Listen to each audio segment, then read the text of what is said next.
so keep that in mind. Yeah, hey, forget I asked. That'll definitely do. Ew. Join the Discord. It was the least fun I've ever had playing this game. A small but vibrant and extremely humble community. No, I've seen the sleeves, but I'm like, you said you're suiting up and then you put your sleeve on. Thank you for saying that. Because I'm a demon on the keys. Next thing I know, we're both dead. I immediately left the lobby. In Vietnam. What are they playing for? Are they playing to win? Stay humble. Stay humble. Hey, then send us a new fucking intro, P Blue. We are live with an intro. Welcome to the Dropshot, a music theory podcast where we sometimes talk about Call of Duty. Not special edition episode, by the way. It's been a while, but award-winning episode. Number 185. My name's Casey, also known as Razinon. Tanner, how excited are you for this edition of the program this evening? Oh, this has been coming down the pipeline for a while now. It has been, yeah. It's been working its way down the old pipe. Working its way down. Yeah, I'm excited. We were kind of going to do a Warzone ep this week because we were supposedly getting Warzone news and we didn't. So that'll for sure be next week, next Saturday, I'm sure. But yeah, I'm excited for this. A lot of people have been asking about this for a while. Yeah, they have been because we had the idea. And the episode today is about Warzones and VPNs, and we will, of course, get into it. So if you're new, welcome. This is a podcast where we talk about Call of Duty most of the time, hence the name. And also we do announcements, and we also timestamp the episodes. So if you don't want to listen to the announcements, cringe, also you can skip them. Just look at the description of the YouTube video or in the show notes on your app, whatever app you're listening on. There are timestamps, and fucking scrub until you're ahead of the announcements. We timestamp them for your convenience. Now, let's get into aforementioned announcements. We have a couple. Not many, though. Not many. Wow. Not many, and we're ready to almost just dive right the fuck in, which doesn't happen often. So, No, it doesn't. Couple announcements. We have one more Patreon episode for this month that will be releasing this month, and it's gonna fuck. Tanner and I have the idea already. We have yet to record it, though. Thanksgiving happened this month, and also, naively, we wanted to wait as pretty much as late as possible for more like Vanguard news or patches or anything to do the rest of our bonus episodes this month. We haven't gotten too much though, but it's fine. We still have plenty to talk about, and so we didn't forget. There will be one more ep coming. I suspect that will hit your dumb ears on Tuesday, last day of the month, and it'll be like 3 a.m. Pacific time on Tuesday, the 30th. That's when the last Patreon ep for this month will be coming. And patreon.com/thedropshot. As a reminder, 5 bonus eps a month, weekly hangouts, gameplay breakdowns, and more. So figure it the fuck out. So we ran a Black Friday sale on our website at thedropshot.com. We were selling whiskey glasses, coffee mugs, and t-shirts. Now, we're also still selling them. So we were selling them and we are still now selling them, but we're almost out. And if you're listening on an app, the sale is over and you missed out. But we're still selling the items. You just won't get a discount now. But we did a Black Friday sale. Tanner came up with the coupon code, which was GOBBLE. If you're here live right now, by the way, that sale is still going on. So for those of you in chat live at thedropshot.com/live, of course, you can get some items at a discount by typing in GOBBLE. Tanner, what gave you that idea for that discount code? Turkey. Gobble, gobble, Got it. bitch. Gobble, gobble, Gobble bitch. me, swallow me. What's that? How does that Cardi B song go? Doesn't Gobble have the me, word gobble swallow. in it. Doesn't it? I don't think. WAP? No. Isn't that WAP? Wop? I know what Gobble you're. me, I know swallow the verse. me. Drip down on the side. Yeah, see, that's what they say. I don't think it's gobble. Well, it should think be. it starts with If it's gobble, not though. gobble, then it should be. Right? I just rewrote the song for her. There you go. I'm a What is that songwriter. word? I'm a songwriter. What do you want from me? Got it. Someone's a Fucking Rick Cardi Rubin B over stan here. in here. They'll know. Anyways, and we'll edit all of that out, obviously. Nonetheless, we are still selling items in the store, but we're pretty close to sold out of a lot of things. What is our stock? What is our inventory looking like? Ooh, they're looking. Listen, It's looking. unless you're looking a down the basic wire or what? male and you wear a large t-shirt, which we have about 15 to 20 of, every other shirt size has 3 or less. So your shirt, every other shirt size either has 3, 2, 1, or 0 left in stock. Extra large, which has been the second most common size after large, 1 shirt left. So if someone in chat has been wanting one extra large t-shirt left in the shop. Get it now, because hey, maybe we'll never restock it. We don't know. Possible we won't. Maybe we just maybe we'll never sell merch again. I don't know. But yeah, the mugs still around, I think 10, 12 left. Whiskey glasses around 15. Okay. Yeah. So keep that in mind. We are going to on Monday determine whether or not we're still in merch debt. If we are, then get fucked. And if we're not, though, we're gonna talk about doing another merch drop, because you guys, a lot of you want sweatshirts or hoodies or sweaters or turtlenecks or whatever the fuck you guys call them. And we will do that. And if we're going to, it needs to be soon. We need to get the ball rolling really soon. So we're going to talk about that and figure that out. Let's roll some balls. We'll talk about that on Monday, and we'll have more for you guys on that topic on Wednesday, almost certainly. So other than that, last thing here real quick, Patreon overhaul, expect an announcement regarding that mid-December. I expect, again, the overhaul to happen on January 1st, 2022. And it's going to be a good overhaul, just a lot more content that we're going to be offering you guys. So none of this is set in stone, but that is our kind of roadmap for now. That's what we expect to be happening, and the timeline we're expecting it on. But again, not set in stone, and we'll be sure to keep you guys posted. But for those of you who are maybe new patrons and you're wondering what the fuck we mean, basically we're going to be doing more bonus episodes. If you want more details, go find the bonus episode we did. It's like in the 50s, I think 55 or some shit like that. It says that in the title, Patreon overhaul or something. You can listen there for our kind of ideas. But anyway, other than that, I think that is it for announcements. Tanner, anything from you? I don't think so. No. Yeah. Trying to think if we're missing something. I kind of am feeling now like we're missing an announcement, but Yeah, I am I don't too, know, I but I guess don't know not. what. Yeah, I don't know. How was Thanksgiving? I guess we'll announce that. It was good. It was an event for sure. It was a holiday. We had food and stuff. Yeah. All right, and if you're listening for the jingle, here it is. Got it. Yeah. Just fantastic, really. Got it. Yeah. It was an event, huh? Yeah. It was a holiday, dude. What do you want from me? I mean, I guess it was just. I can't wait to cancel the Christmas pod. Oh, that's what I was gonna say. Fuck.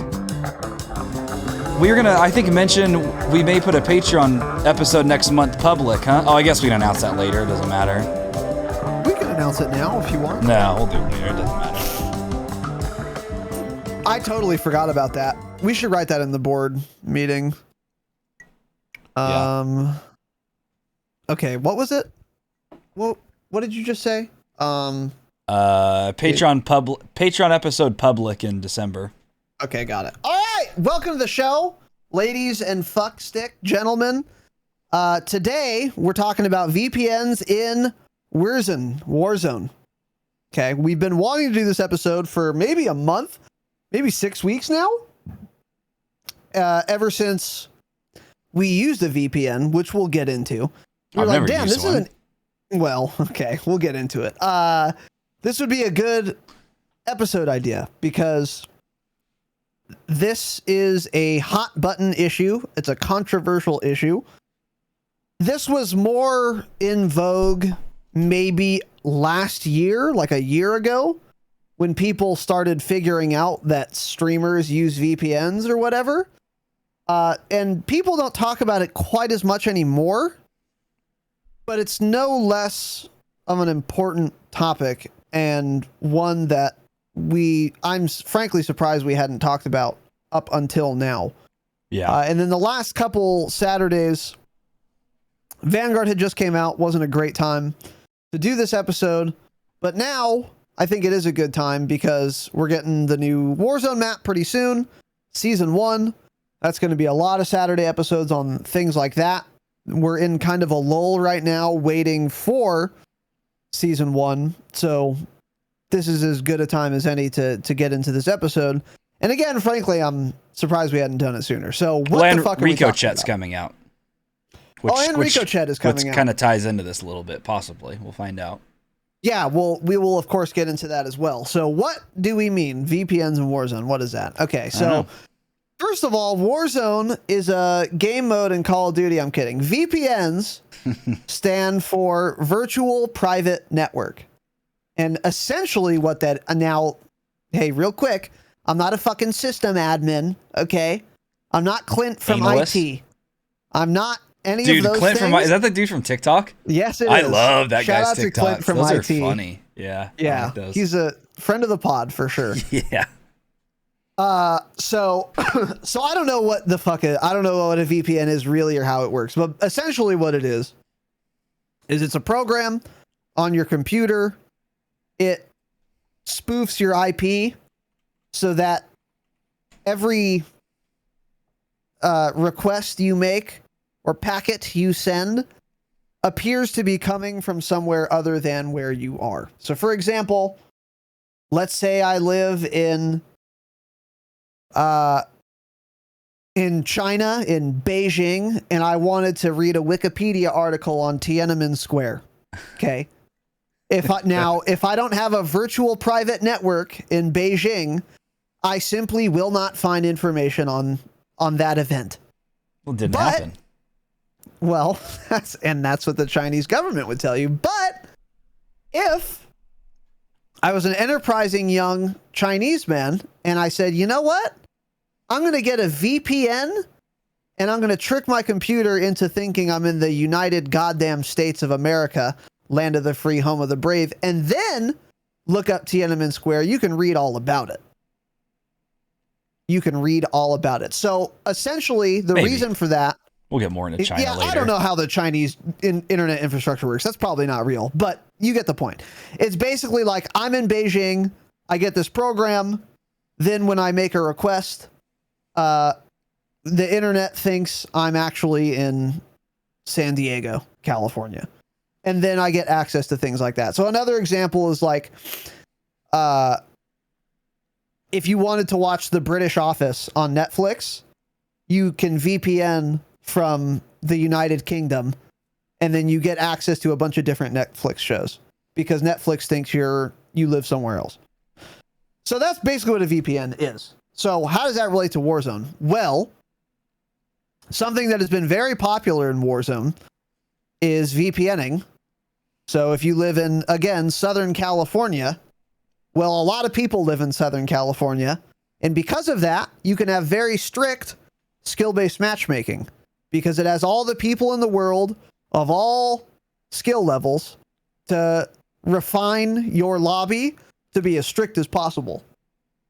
However, if you live in Southern California and you get a VPN and tell it you're in Mogadishu, well, suddenly, hey, not that many Warzone players in Somalia. So all of a sudden your lobbies... They're doing the real thing there. They're doing it in real life, yeah. In fact, Mogadishu is a war zone. They don't have time to play games. Is it still a war zone there? Yeah. I don't know, probably. Ignorant American. But, so, therefore, because there are so fewer people in that African server you connect to, the skill-based matchmaking can't be as strict because there aren't enough people to make it super strict.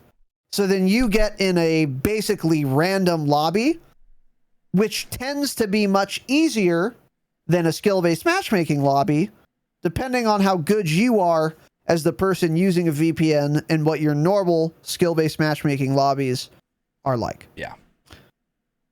So Tanner and I don't have VPNs yet, but we've got some real pieces of shit for friends who use them. A lot of pieces of shit, yeah. A lot of pieces And of we'll shit. wait till the end. We're gonna give all their names, their full legal name, Their billing their address mother's and their maiden, mailing address. their mother's maiden name, their address, their all previous address, their employer's address, their employer's phone number. So you guys can do with that information what you please. Yes. Indeed you can. And we'll have a Google document prepared in the show notes and the description for you to peruse at your leisure as well, with an Excel spreadsheet attached. So all of that is to say, we don't have VPNs yet, but again, we have some real piece of shit friends who do have them. And that's how Tanner and I kind of came up with this idea again, because we've been playing Warzone like fucking idiots for 18 months, sweating our asses off, crying, pissing, shitting, and farting all over ourselves. I got a lot of fart stains, yeah. Yeah. And then all of a sudden, our friend got a VPN, and he's like, dude, you got to play with me.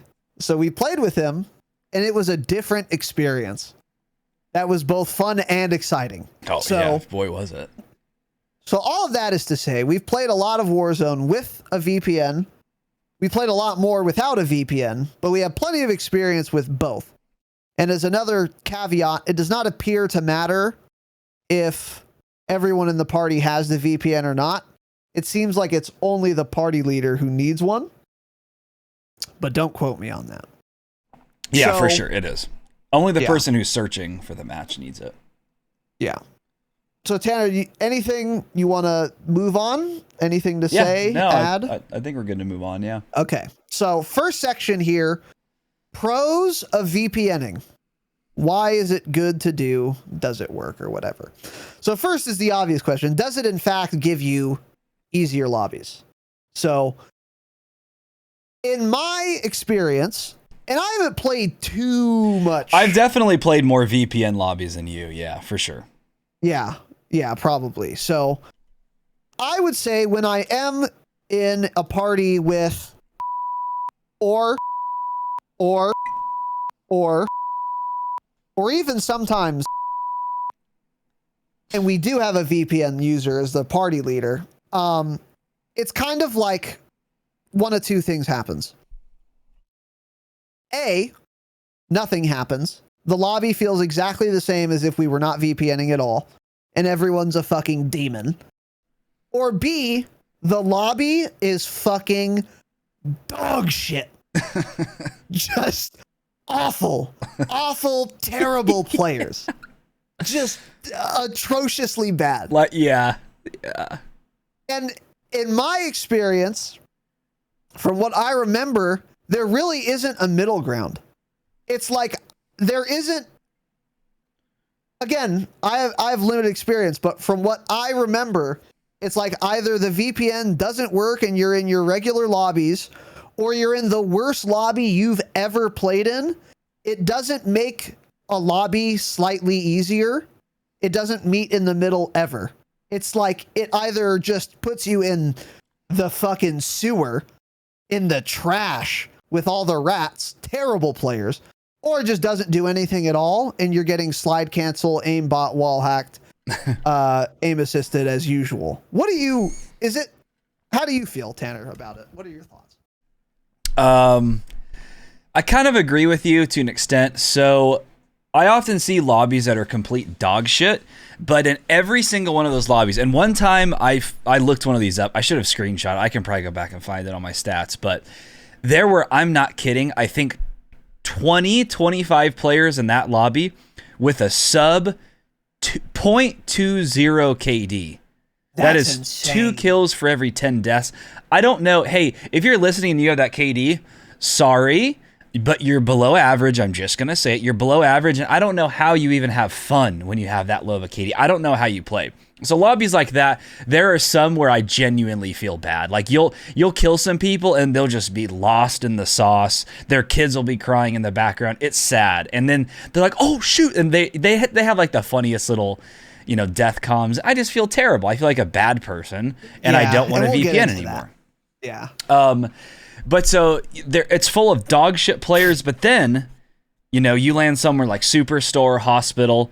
The other teams landing there will be 3 other teams. All of them will have an average KD higher than what yours team's average KD is. They'll be fucking 5.5 average. These guys have 10,000 combined wins, etc. I mean, just absolute fucking demons who are obviously VPNing as well.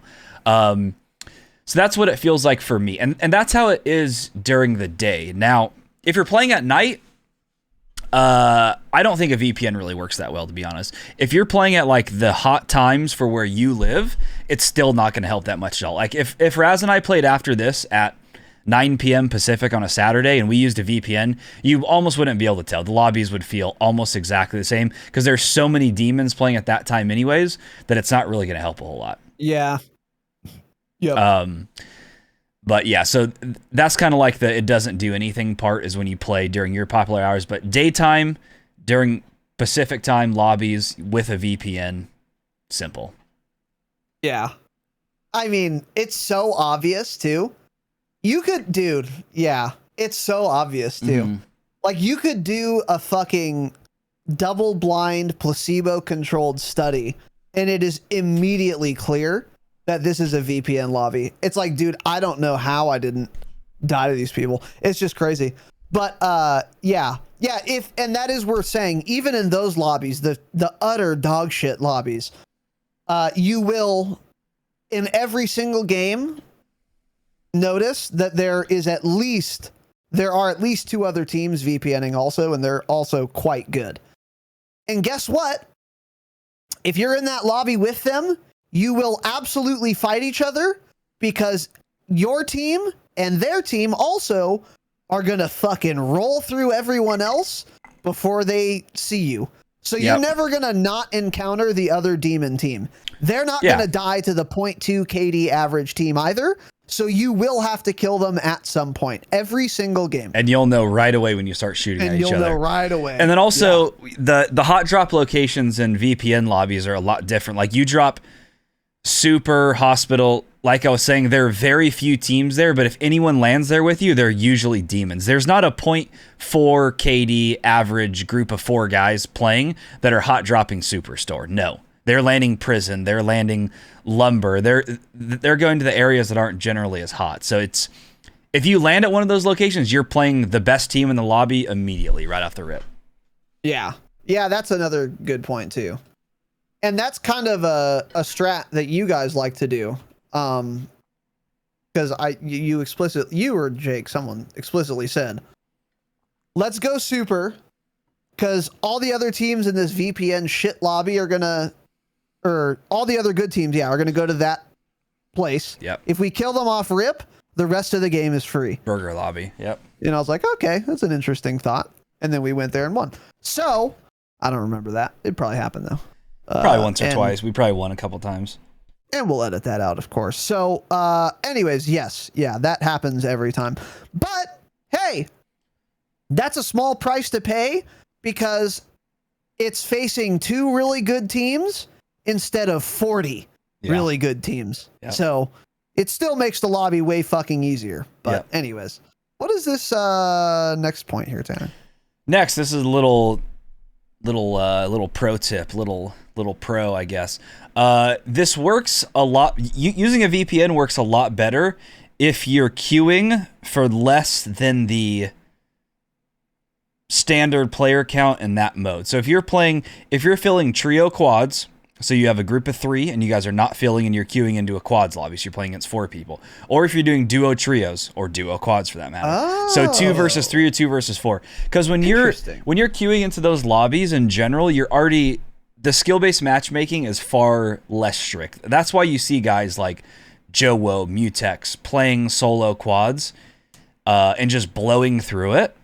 is because in general, skill-based matchmaking is a lot lower in those modes because the game knows that. Like, okay, it's 1 versus 4. Let's not put this guy in a 1.6 lobby. Let's put him in a 0.9 instead, you know? Yeah. So when you're already getting those easier lobbies and then you combine that with a VPN, those are about the lowest KD lobbies you can get. But still, playing with one man down is not real easy to do. I've filled like that probably 10 times or so. I'm not sure if I've won one, but you always think they're going to be easier than they are. Having one less person is not easy to play with. Even if you're demons and their shit, it's pretty difficult. So yeah. But yeah, so it's not a strict to begin with, so match that up with a VPN. Burger bot lobbies. Just simple, easy lobbies. That does make sense, actually. That does make a lot of sense. Yeah. Yeah, that would explain why they do that more, too. Yeah. Because I wonder if part of the algorithm is taking your, like, total KD or something. Mm-hmm. So if you queue for, like, quads and you all have a 1.0, you have a 1.0 average KD. But if there's, like, 3 of you queuing for quads, each with a 1.0, then your average is, like, 0.75 because it's like a 1, 1, 1, and 0. So then it puts you in way less, maybe something like that. I don't know. That probably is how it works. Yeah. Yeah. Yep. But go ahead. Yeah. So it's oh, I guess never mind. I already said what I was gonna say. Never mind. Okay. I was gonna say.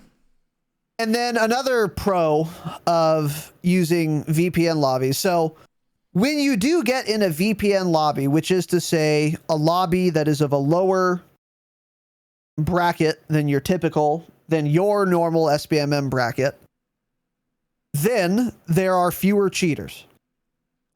Why is that? Well, it's obvious. Because if you cheat, you have a 9.0 KD and you're in the highest possible skill-based matchmaking bracket possible. And it's not that hard to be in the highest skill-based matchmaking bracket possible when there's 150 people in a game. So if you're like fairly above average, you're in the top bracket for Warzone anyway. Yep. And that's where all the cheaters are, because they definitely are in the top bracket. So if you VPN and you get into a dogshit lobby, cheaters don't get skill-based into dogshit lobbies. They have 9.0 KDs. They're in demon lobbies, in your normal lobbies. So you will avoid them a lot more often because people with a 0.2 KD don't cheat. If they do, then I can't tell because they're awful. But it doesn't, at that point, it doesn't matter anyway because they have a 0.2 KD. Yeah. Whether or not they're cheating doesn't matter to me because if you have a 0.2, cheat. I'll still fucking destroy you. You're terrible. And there are probably cheaters who have a sub 1.0 KD.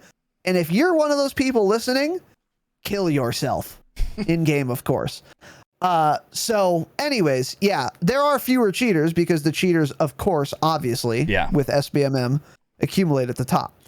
I think it is. So there are sometimes cheaters in VPN lobbies. And you would also think, by the way, that the type of person, a real piece of shit who's going to go buy cheats, would also get a VPN to give themselves every possible advantage. But they really don't tend to do that, at least not in my experience. And it does kind of make sense because if you're walling and aimbotting, I don't think you need to care how good the other people are. Yeah, I don't think because you're cheating. You'll just win anyway. Yeah. So you might as well just not pay for the VPN. You're already paying $90 an hour for engine owning or whatever. So that's another pro. That's probably the best part of VPNing, actually. Like last month when I was playing a lot of Warzone and we were using it, you would constantly see on Twitter, "Oh my God, cheaters they're still insane right now. It's really bad. There hasn't been a ban wave, etc." Hey, we're just chilling over here in these VPN lobbies, dude. No cheaters over here. Nothing. Yeah. That's been the best part of it, really. So I think that's part of it too, is it's feeling like you're getting a lot worse lobbies because you are, but then also you're not running into the fucking rage hackers. So it makes it feel easier and you have so much more fun because of that. That's such a good point. And also, when you're in your normal demon lobby, you absolutely, everyone listening, you've died to a cheater and didn't know it. All of Yeah, you. for sure. Many times. So when you get away from them, the lobbies feel way easier because they're worse players on average, sure, but also fewer of them are cheating. So, yeah, that's a great fucking point. That's a great point. Yeah. And a real pro. A Real real pro pro. for the VP. Yeah, maybe the biggest pro, Yeah, actually. probably. Great point. Yeah, for sure. All right. So now we're going to get into cons from our perspective. And this is, None. and by, what? None. Got it. Let's Yeah, and move let's on, move on. So, by the way, these pros and cons are like from the perspective of someone who wants to use a VPN or is using one. This is not getting into the morality, the ethics of using a VPN. We're getting into that a little bit later in this broadcast. So just hold your little tiny horses. Hold your ponies. Okay. So cons. So this I just don't understand. It's something I don't understand, and You're real hung up on this. I am hung up on this. And I wanted to look it up, didn't though. I'll Because look I it don't up care for you that right now much. as you start talking. Okay, so based on what a VPN does, I would think that you would get insane ping. So if I'm in California, but Call of Duty thinks I'm in Africa, then it puts me on an African server. Then I'm in California, and my packets are being sent all the way to Africa and back. That's going to be more latency, more ping, I would think. But apparently that's not how it works, or at least not in Warzone, because my ping is like unaffected. So the VPNing pieces of shit I play with, they're like Central East Coast. When I play with them hosting and they're not VPNing, I get like 80 ping. If they are VPNing, I also get like 80 ping. So my ping is unaffected. At least that's what the telemetry data on Call of Duty says. But I will also add, it doesn't feel like more than 80 ping. It feels like 80 ping. I don't understand how this works. So I would have thought before I started participating in this seedy behavior that my ping would be fucking insane, but it isn't. What are your thoughts, Tanner?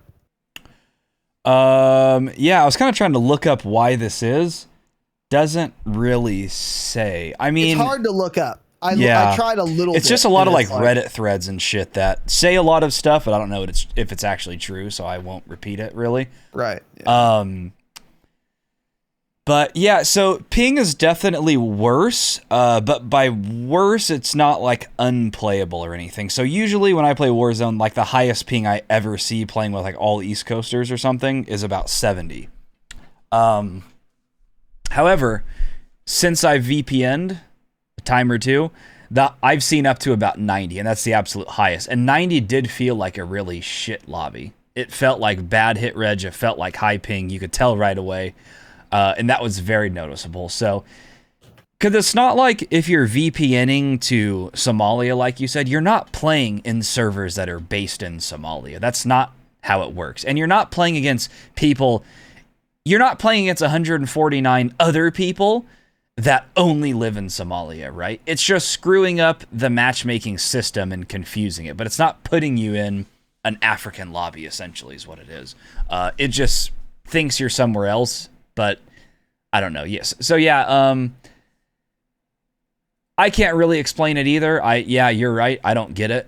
Actually, just looking it up confused me even more because some people seem to think it lowers your ping, which I didn't have that effect ever for sure. That's I don't even understand how that's possible. Yeah.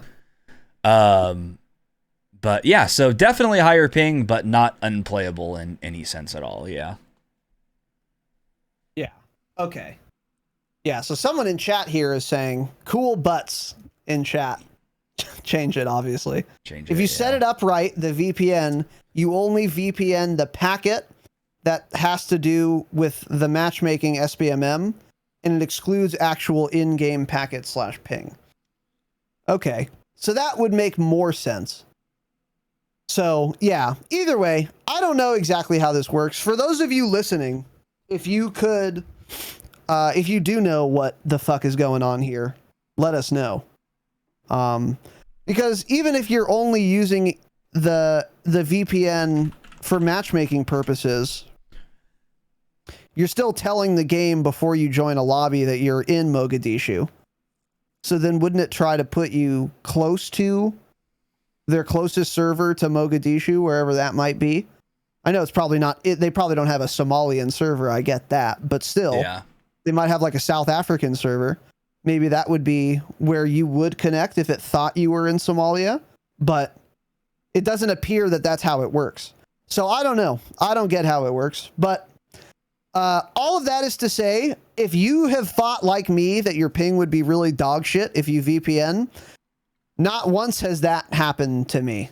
Not once. And by the way, I played Black Ops 4 on PC, so I know what 90 ping is like.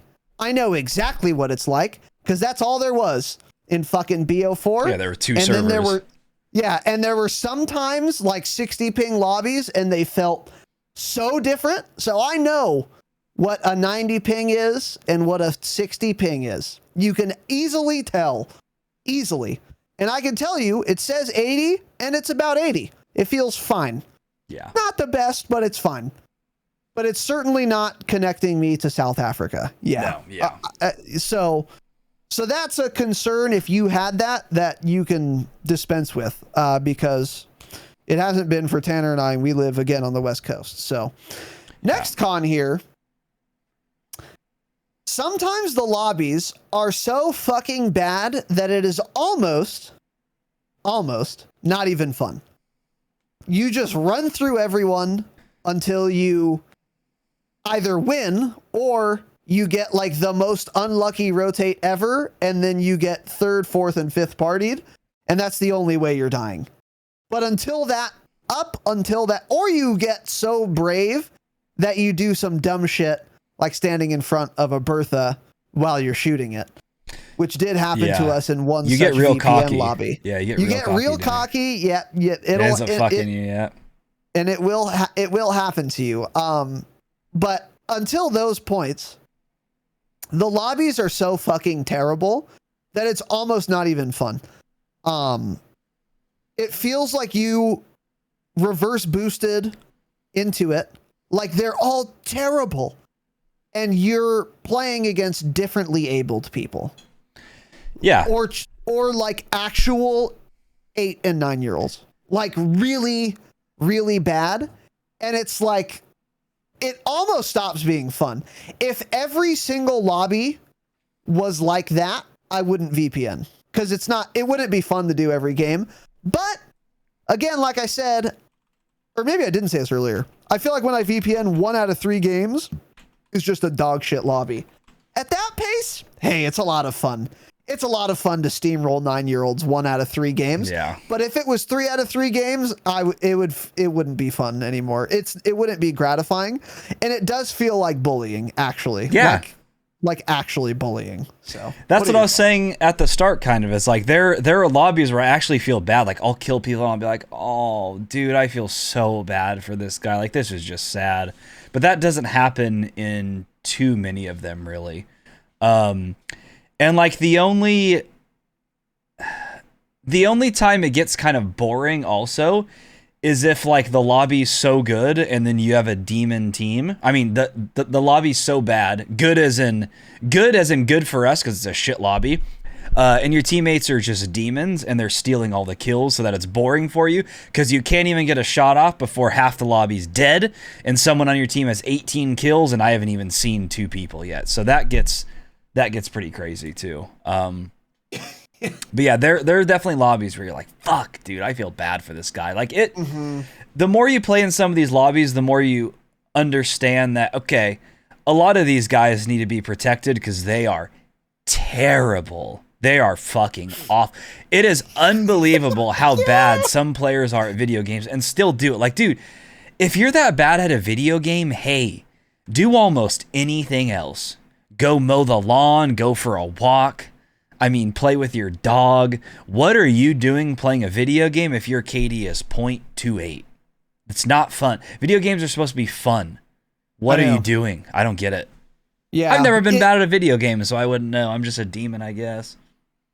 Dude, yeah, you really learn the depths to which people are deficient at this game. Like I learned how bad some people are VPNing. Like, oh my God. How? What are you doing, man? Like, it's just crazy, yeah. So yeah, that's not fun. But it is fun also. 1 out of 3 games, it's fun. Just doing outrageous shit that you could never otherwise get away with. It can be nice. And well, we'll get into that more later. So yeah, sometimes it can feel rude. What is this next con here, Tanner? Where are we here? Yes. Okay, this is a big one. This our buddy brought this one up, who's a VPN using piece of shit. He was shadow banned last week. And another one, I think it was also shadow banned recently. And why is that happening, you ask? Because you're a naive piece of shit. Why is that happening? Because the Activision anti-cheat system is so terrible that if a player gets reported too many times, they get shadow banned and they get put into... that makes sense, They can't find lobbies at all. You can search for 10 minutes, it won't find you a lobby, and you'll know when you're shadow banned because it'll say it's searching for a match with like greater than 350 ping, and you'll never find them. That's how you know you're shadow banned. So this is definitely more common in VPN lobbies because you're playing against, you know, as I said, 0.1, like literally 0.15, 0.10, 0.20 gamers. And they have never seen anyone play the game that has a 2 KD or above ever. They've never came across that. So they see you slide cancel. They see your character sliding. They don't even know that's possible. So they insta report you. They think you're cheating. You know, they see you tack sprinting. They didn't know that was possible. They thought you had to walk around the whole map. So they see you moving. They think you're speed hacking. They report you. So what happens? You get reported so many times, you end up getting shadow banned, so you can't play the game for a week. So the shittier the lobby, the more reports you're going to get because people are not used to playing against players of your caliber, and then you're going to get shadow banned. That makes a lot of sense. I didn't think about that. See, this is one of those things. I haven't played with a VPN enough to... I don't know if I would ever get shadow banned anyway. I have like a 1.48 KD, so I'm fine, but I don't know if I'm getting mass reported even in a VPN lobby. But yeah, I didn't think about that, but that would happen for exactly the reason you said. You'll just get reported more because you're getting more kills. The more kills you get per lobby, the more opportunities for people to report you. And because of Activision's dog shit anti-cheat system, which is of course just relying on reports and then shadow banning, you will get shadow banned more often. That makes complete and perfect sense. Yeah. I didn't think about that, but yeah, that makes... You're gonna have to tell me who got shadow banned. I didn't hear about this. Yeah. But oh wait, no, I know one of them. Real French fuck piece of shit's one of them, right? Yeah, that was the most recent one. Yeah, there's another one too, I guess. I'll look into it. Yeah. And then it can also take longer to queue for a match. Which again kind of makes sense. I think if you are spoofing your location or you're throwing a monkey wrench into the fucking algorithm or whatever, it's still gonna try and find you a lobby within your bracket. So it might make you wait a bit longer until it puts you in one, until it just gives up and says, fine, whatever, just play. I don't care. That's what the algorithm says. So yeah, sometimes you'll have to queue a little bit longer. However, I don't remember ever experiencing this when I was playing with my VPN piece of shit friends. How often does this happen to you, Tanner? The slow queuing, not that often, but there's not that many cons of using a VPN. That is one of them. It's like you'll wait, 3 minutes sometimes and it feels like it's not working, but then you will finally find a match. Whereas other than that, it's like, it doesn't even take a minute. Yeah. Okay. Yeah. I don't think I ever remember that happening. Okay. So that's kind of it for cons. Not much. I mean, you can weigh the pros and cons yourselves. I think if that was the end of the conversation, it would be pretty Oh, last con, VPNs cost money. So yeah, you have to pay. It's not. It's like $7, $10 a month. It's not very much. Hey, it's cheaper than cheating. A lot cheaper. It is cheaper than cheating. People pay 50 to 100 a month to cheat. And you're way less of a piece of shit for doing it. Yeah, which we'll get into. But so there's the last con, is it does cost some money. So now we're going to get into, before we get into the ethics of it, a couple other topics here. Who should use a VPN if you do not find it morally repugnant? Which we'll, again, we're saving the best for last. We'll get into that. Who should use a VPN? Who would it be good for? Whom would it be good for? In my opinion, if you're like a 1.0 KD or less, maybe lower, because I think the average KD is like 0.88. I think that's like the mean average. So if you're like that or less, I don't think it's going to be worth it to you to VPN, because I don't think you're probably going to notice much of a difference. Because SBMM isn't doing much to you anyway. If you're an average player and there is skill-based matchmaking, you'll be put in a lobby of people your skill, which is average, right? If you're a way above average player with SBMM, you're getting put in a top 1% lobby. Without SBMM, you're also getting put in an average lobby. But if you're average already, then the difference for you between an SBMM lobby and a no SBMM lobby doesn't exist. Because in either case, it's an average lobby. Because you're average. Now, Tanner wrote some things down here, which is a good point. However, if you are a 0.85 KD and you VPN, you might get put in a lobby that's an average of 0.4. And in that case, you're not getting put in an average lobby. You're getting it put in a way below average lobby, and then you can feel like Huskers. And then there might be some merit to it, yeah. This would depend on the average KD of a lobby that you get into when you VPN. And I never looked into that for us. I don't know what that was. What are your thoughts on this, Tanner? You don't know what was our average lobbies before VPNing? No. So let's say we VPN, we get in a lobby, everyone's dog shit. The match ends. We look at that lobby's average KD. And when that happens 10 times, what are those averages? Oh, I don't know if they were like mean average, like 0.9, or like 0.4, like way below average. You know what I'm saying? Yeah, let me see. Okay. So just kind of a quick search here. Past 10 matches. Yeah, so I haven't played a game of Warzone since November 2nd. So that was 25 days ago. My last X amount of lobbies, I had a 1.47. That was probably while using a VPN. Still got a 1.5 lobby. How the fuck is that possible? 103.97, 103, 1.08, 127, 0.95, 0.74. There's a shit one. There's another 0.71, 0.96. So those, almost all of those are lower than... 1.9? Oh, no, 0.96. Okay. All of those are lower than what's I would consider average. I think on average in Warzone, in Verdansk, we probably get between, I would say average like a 1.15, a 1.2. Without a VPN. Without a VPN. So it's noticeably lower, but it's not like we're getting put into...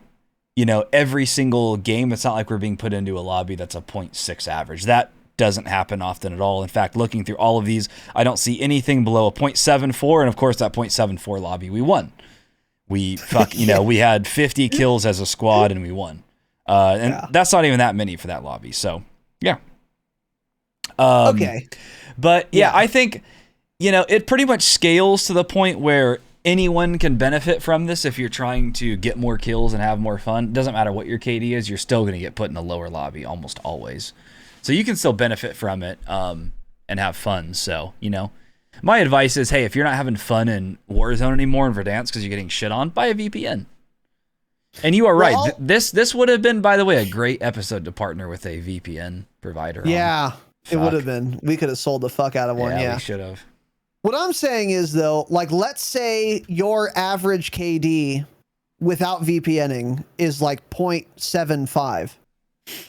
If you VPN'd, you'd still be put in like 0.7 lobbies.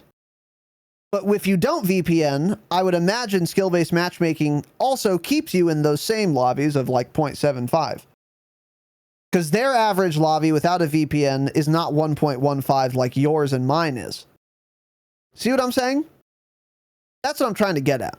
So I don't know, and Tanner doesn't know either, because we didn't get on a fucking new account and then have a 0.8 average and then play 100 games and then turn on a VPN and play 100 more. So I tend to think, again, that it's the closer to average you are, the less a VPN is going to work for you. And if you're below average, I don't think a VPN you should even bother, because I don't think it's going to change how hard your lobbies are for you. That makes true, actually. Yeah. See what I'm saying? Yeah. Now, again, I don't know. Maybe it would, but maybe not. That's something you could try for yourself. And I'll also add, look, again, it's like $7 a month. Spend $7 for a month. Try it out if you care that much. And then you can decide for yourself if they're easier or not. You can run the experiment yourself. It's not terribly difficult or costly to do. So at the end of the day, it doesn't exactly matter very much. Yeah. So anyway, yeah, there you go. So now, next topic. Now we're getting a little juicy. We're getting a little juiced up, dude. A little juiced the fuck up. Next topic. Will Ricochet, the new anti-cheat coming to Warzone, Ricochet anti-cheat, will Ricochet consider VPN software to be cheat software? Will it be banned on site? Will it simply not allow you to launch the game after it sniffs your kernels and finds your VPN? Or will it not care at all about VPNs and only be looking for things like engine owning, wall hacks, aimbot, etc.? Wallhack.exe, yeah. Wallhack.exe. Yeah, I don't. So once we kind of get, I'll give my thoughts more in a second once we kind of lay it out. But you know, immediately when you ask this question, you think, oh no, of course not. It's a VPN. Why would they think that's a cheat? Why would they detect that as a cheat? We've had conversations about this in Patreon hangouts with our friends such as or who VPN, and their immediate answer is always like, no, why would you get banned for a VPN? But I have some stuff to get into in a second here about it. But you know, initial thoughts, oh no, of course not. It's just a VPN. People use it for security measures.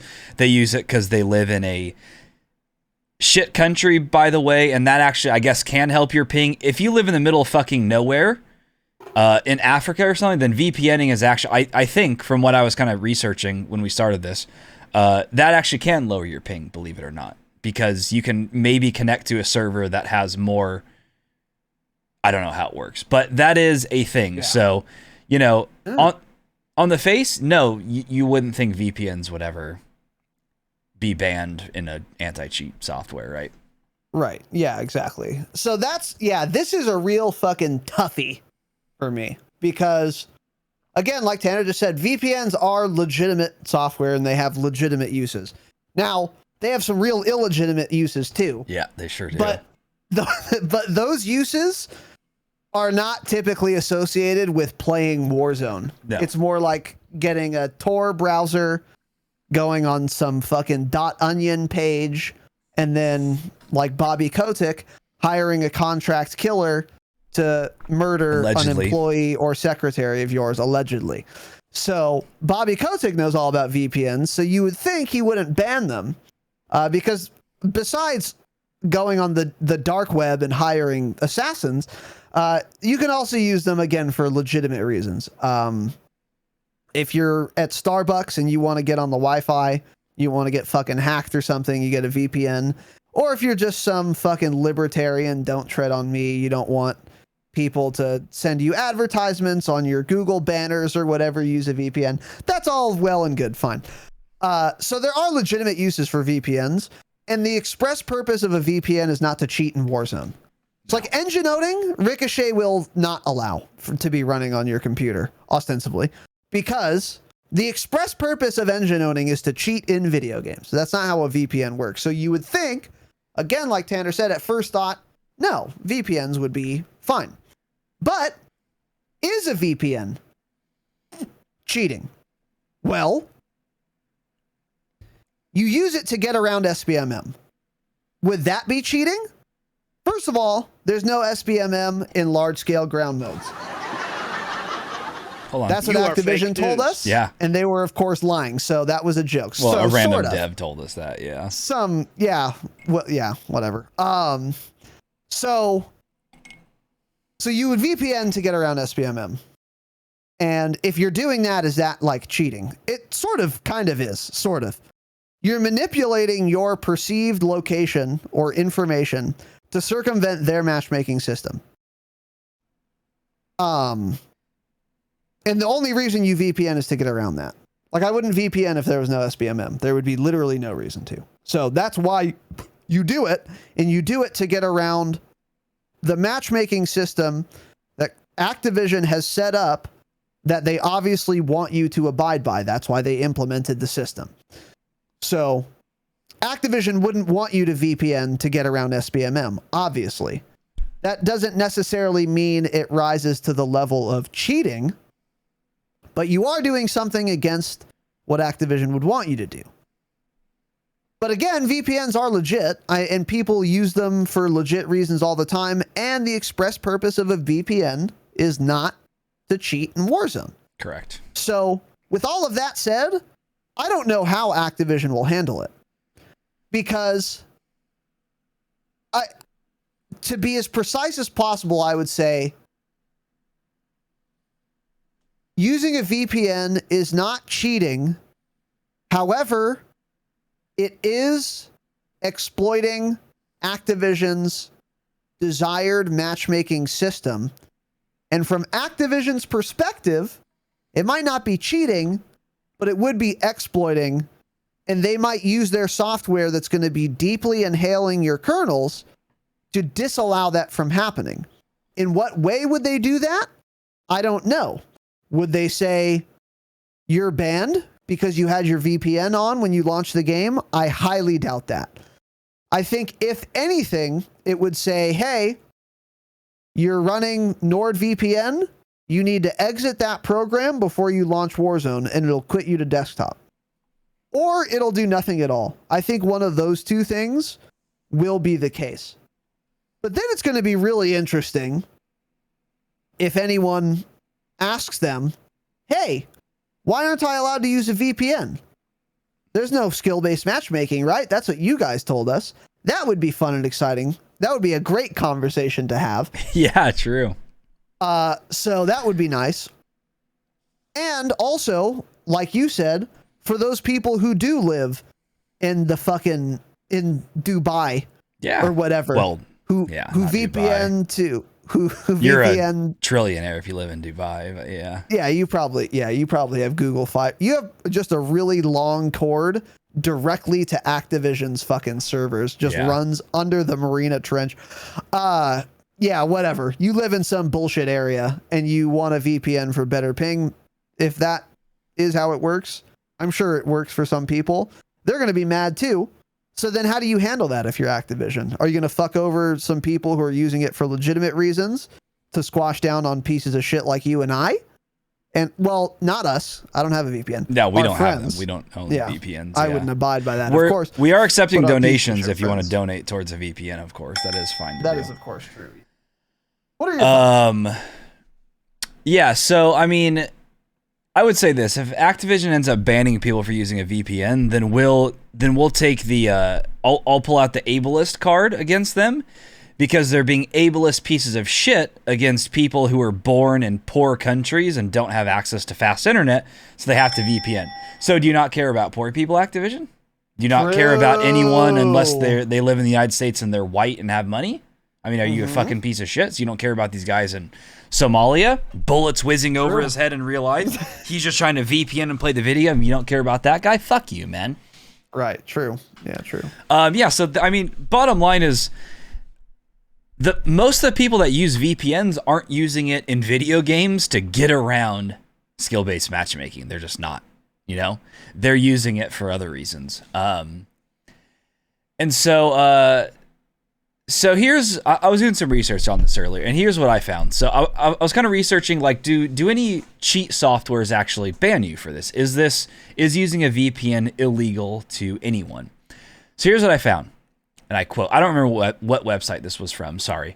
And I quote, however, not using a dedicated VPN can cause IP discrepancy and get you locked out of your Overwatch account for suspicious activity. So there's one game. The same goes, company, by the way. Overwatch. I didn't even think about that. Holy shit. Yeah, I didn't think about that. Wow. Yeah. So the same goes for League of Legends and PUBG, some of the most played and popular games. Whereas in games like Fortnite, you will definitely get banned for using a VPN despite what your purpose is. I did not know that. I don't know if that's true. I didn't know that either. If any of you have played Fortnite and have used a VPN, let us know if that's true or not, if that's what your experience was. So I started researching this, expecting it to say like, oh no one gives a shit if you VPN. But that just wasn't the case at all. So apparently some video games do ban you for using a VPN. And it seems like there's a few reasons why they could do this. So number one, they deem someone to be suspicious if their IP address is constantly changing. And that's what a VPN does. Every time you VPN to Somalia, Guatemala, Moscow, it's changing your IP to the video game thinking you're somewhere else. Because an IP address is based on location, geolocation. And there are some video games that still do IP bans. So if you get banned for cheating, you know, and then someone's trying to change their IP, then it's like, oh, that's suspicious. They're cheating. Trying to get around an IP ban, yeah. Yep, and that's how it was. So back in the day, when I played SWAT 4, that was one of the things is people would get IP banned. And back then, if cheaters got banned for using an IP or just banned in general from a server, you know, they would use like a spoofer type thing, or they would change their IP address so they could get into that server. So there are video games that seems like to be an older thing, but as far as I know, there are still games out there, I'm sure, that will ban you based on your IP. It's not a good way of banning someone at all, but it is a thing. So that's number one of why they could deem that suspicious of your IP constantly changing. Number two, certain regions and countries around the world are very strict when it comes to using a VPN. Maybe you'll notice a trend with these countries. China, Russia, North Korea, Iraq, Venezuela, they have very tight regulations on VPN usage or just an outright ban. Like these are specific laws and shit against VPNs. Why is this? Is because they're communist. You know, where this is a political podcast, of course. So they're you know, communist, socialist countries, and their government bans websites because they don't want them researching shit, like Raz was saying about China, right? So helicopters. Thank you for that cue. So their government controls them entirely, and they don't want them to access certain websites, video games, movies, and more. And that's very big in like China, for example. They're like, oh, we don't. Hey, this is a fact in the world. This is something you're trying to research. Don't fucking care. We're going to ban you from researching that, right? We're not going to let you research that and figure out what the truth is because we're the truth and the government doesn't tell lies. So fuck you for trying to research stuff. Black helicopters. Yeah. In the Fed, Ron Paul 2024. So here's another little quote. Yeah, don't try to be join or die. So China, this is quote, China has perhaps gone the furthest of any country to ban and block VPNs. Any VPN service must be licensed by Chinese government. Those that are not will be closed, and they are in country or blocked if they are based in a foreign country. China is one of the few countries in the world that has complete control of local internet service providers. They use deep packet. Ooh, they're just deep in those packets, dude. Inspection. Deep packet inspection to monitor internet traffic in and entering into the Chinese cyber sphere. They are generally able to identify and block VPN traffic. So if any of you live in China, if you can confirm that or not, This podcast is banned in China. We're for sure banned in China, yeah. But you'd be in a Uyghur death camp if you were listening to this podcast in China. Yeah. Yeah. Shout out to listening to this podcast in China. You're probably dead now. Thanks for your support. You're in a Chinese prison camp. Go ahead. And so on that, hey, China, maybe you should identify all the thousands, hundreds of cheat providers in your country and throw them in prison, right? Wasn't that last story that went viral about multi-millionaire cheat providers? Wasn't that company based in China? I'm almost positive it were. It was. I think so. Yeah. I'm pretty sure. I mean, most of them are. Yeah. So shout out to the Chinese for ruining H1Z1. The Chinese government. Sure. Yeah, we'll go with that. For ruining H1Z1 with all your fucking cheats. Fuck you. That's where all the cheat providers hide out. And so there's another reason. So third thing here, using a VPN can get you access to specific region-locked items or early access to the game depending on where you're located. So I don't know. For example. Yeah, that's for like getting early access to the game. That doesn't matter much, but I guess there are things in other video games that are like region locked to a specific area. I don't know what those things were, maybe skins or something. So if someone uses a VPN to change their IP to make the video game think that you're in that area, then you get access to items that you're not obligated to get because you don't live in that region, but using a VPN gets you there. Yes. So with all that being said, so those are reasons why a game would not want you to have a VPN at all. Correct. Those are So that being said, I can honestly see Activision deeming VPN software some sort of cheat, so that people don't abuse their skill-based matchmaking system or exploit all the flaws in it. Because as we've said numerous times in this program, Activision directly has never once came out and said that there is skill-based matchmaking in these player modes. There's been a random dev here or there say something. Activision themselves ignore it. They don't deny it, but they ignore it always, and they always will. So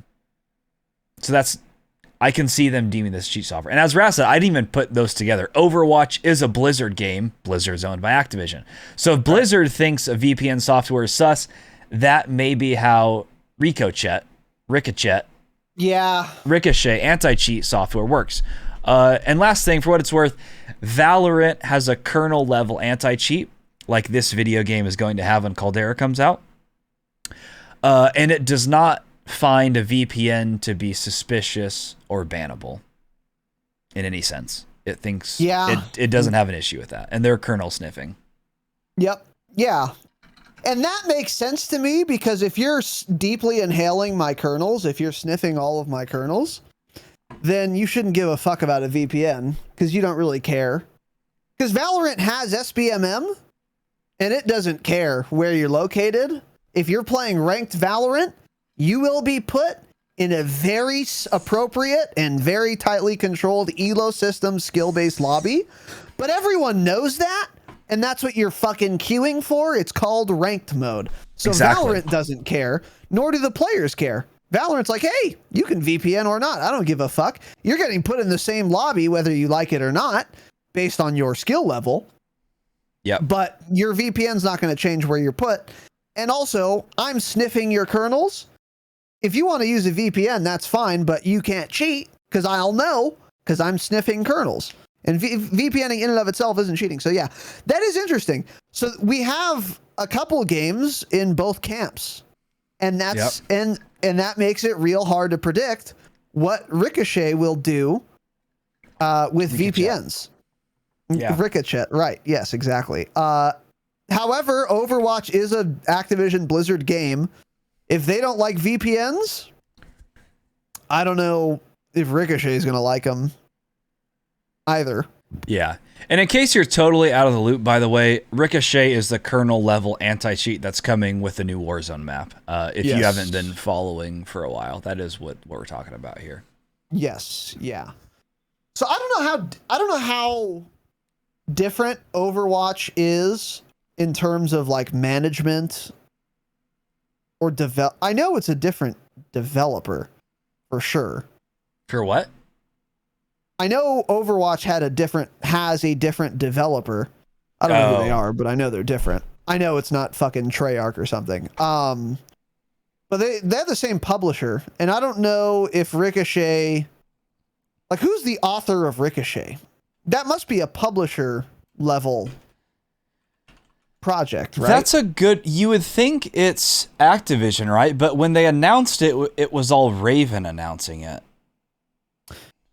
Yeah, I don't know. It wouldn't be Raven though, because it's in Vanguard. It's coming to Vanguard, and it's going to be in Warzone. Yeah. So it's definitely a publisher thing. Yeah, it's Activision's thing, not Rev.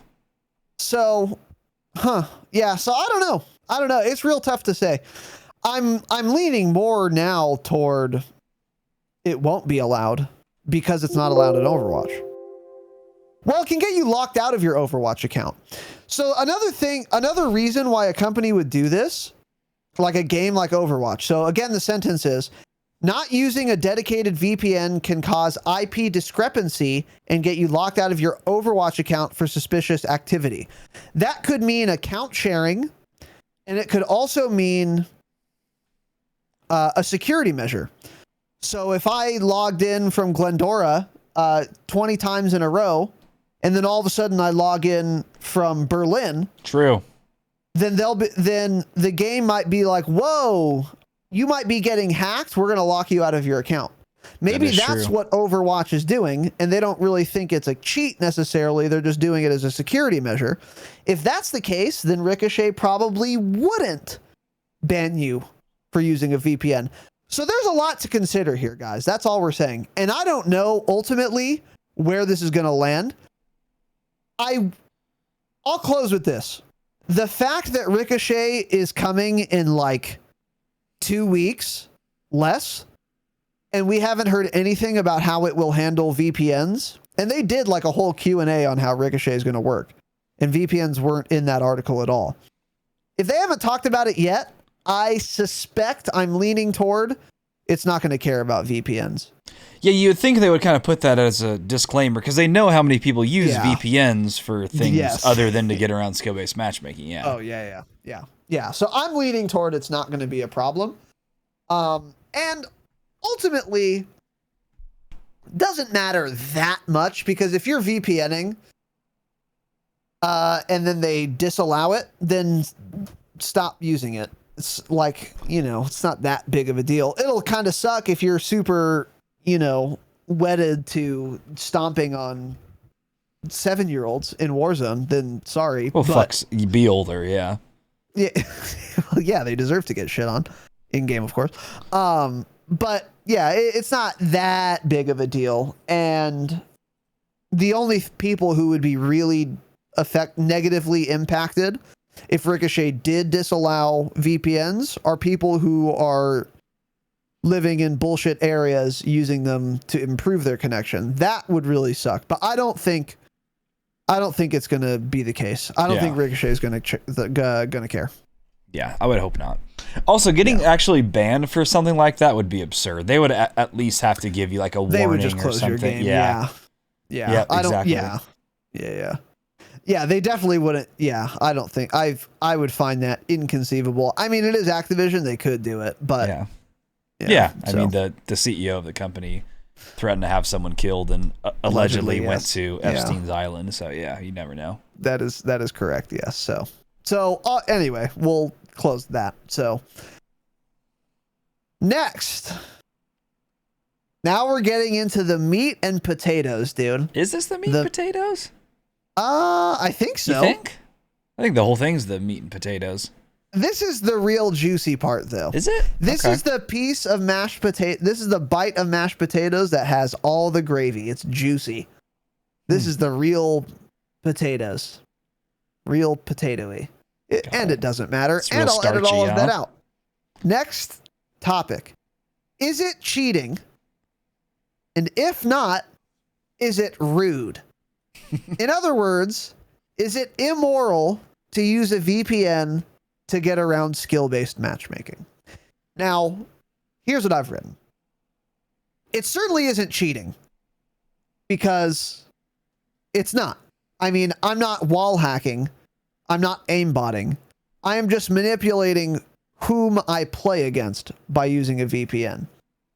You can't really call that cheating, but again, as I said, you could call it an exploit. You're exploiting the game's matchmaking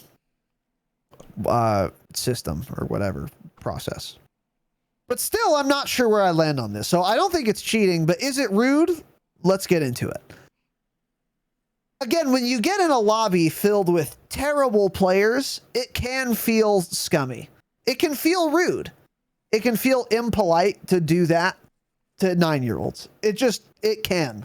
It doesn't always, and it feels deeply gratifying most of the time, but sometimes feels kind of rude. But this only happens because of SBMM.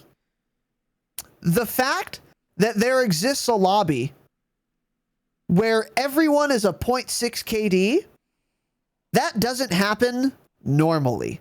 Because if there was no SBMM, then there would be a whole mix of people of all different skill levels, and the average KD would be very close to the average KD of all Warzone players on Earth. With a sample size of 150 players, pretty much every lobby would be the same average KD if there was no SBMM whatsoever.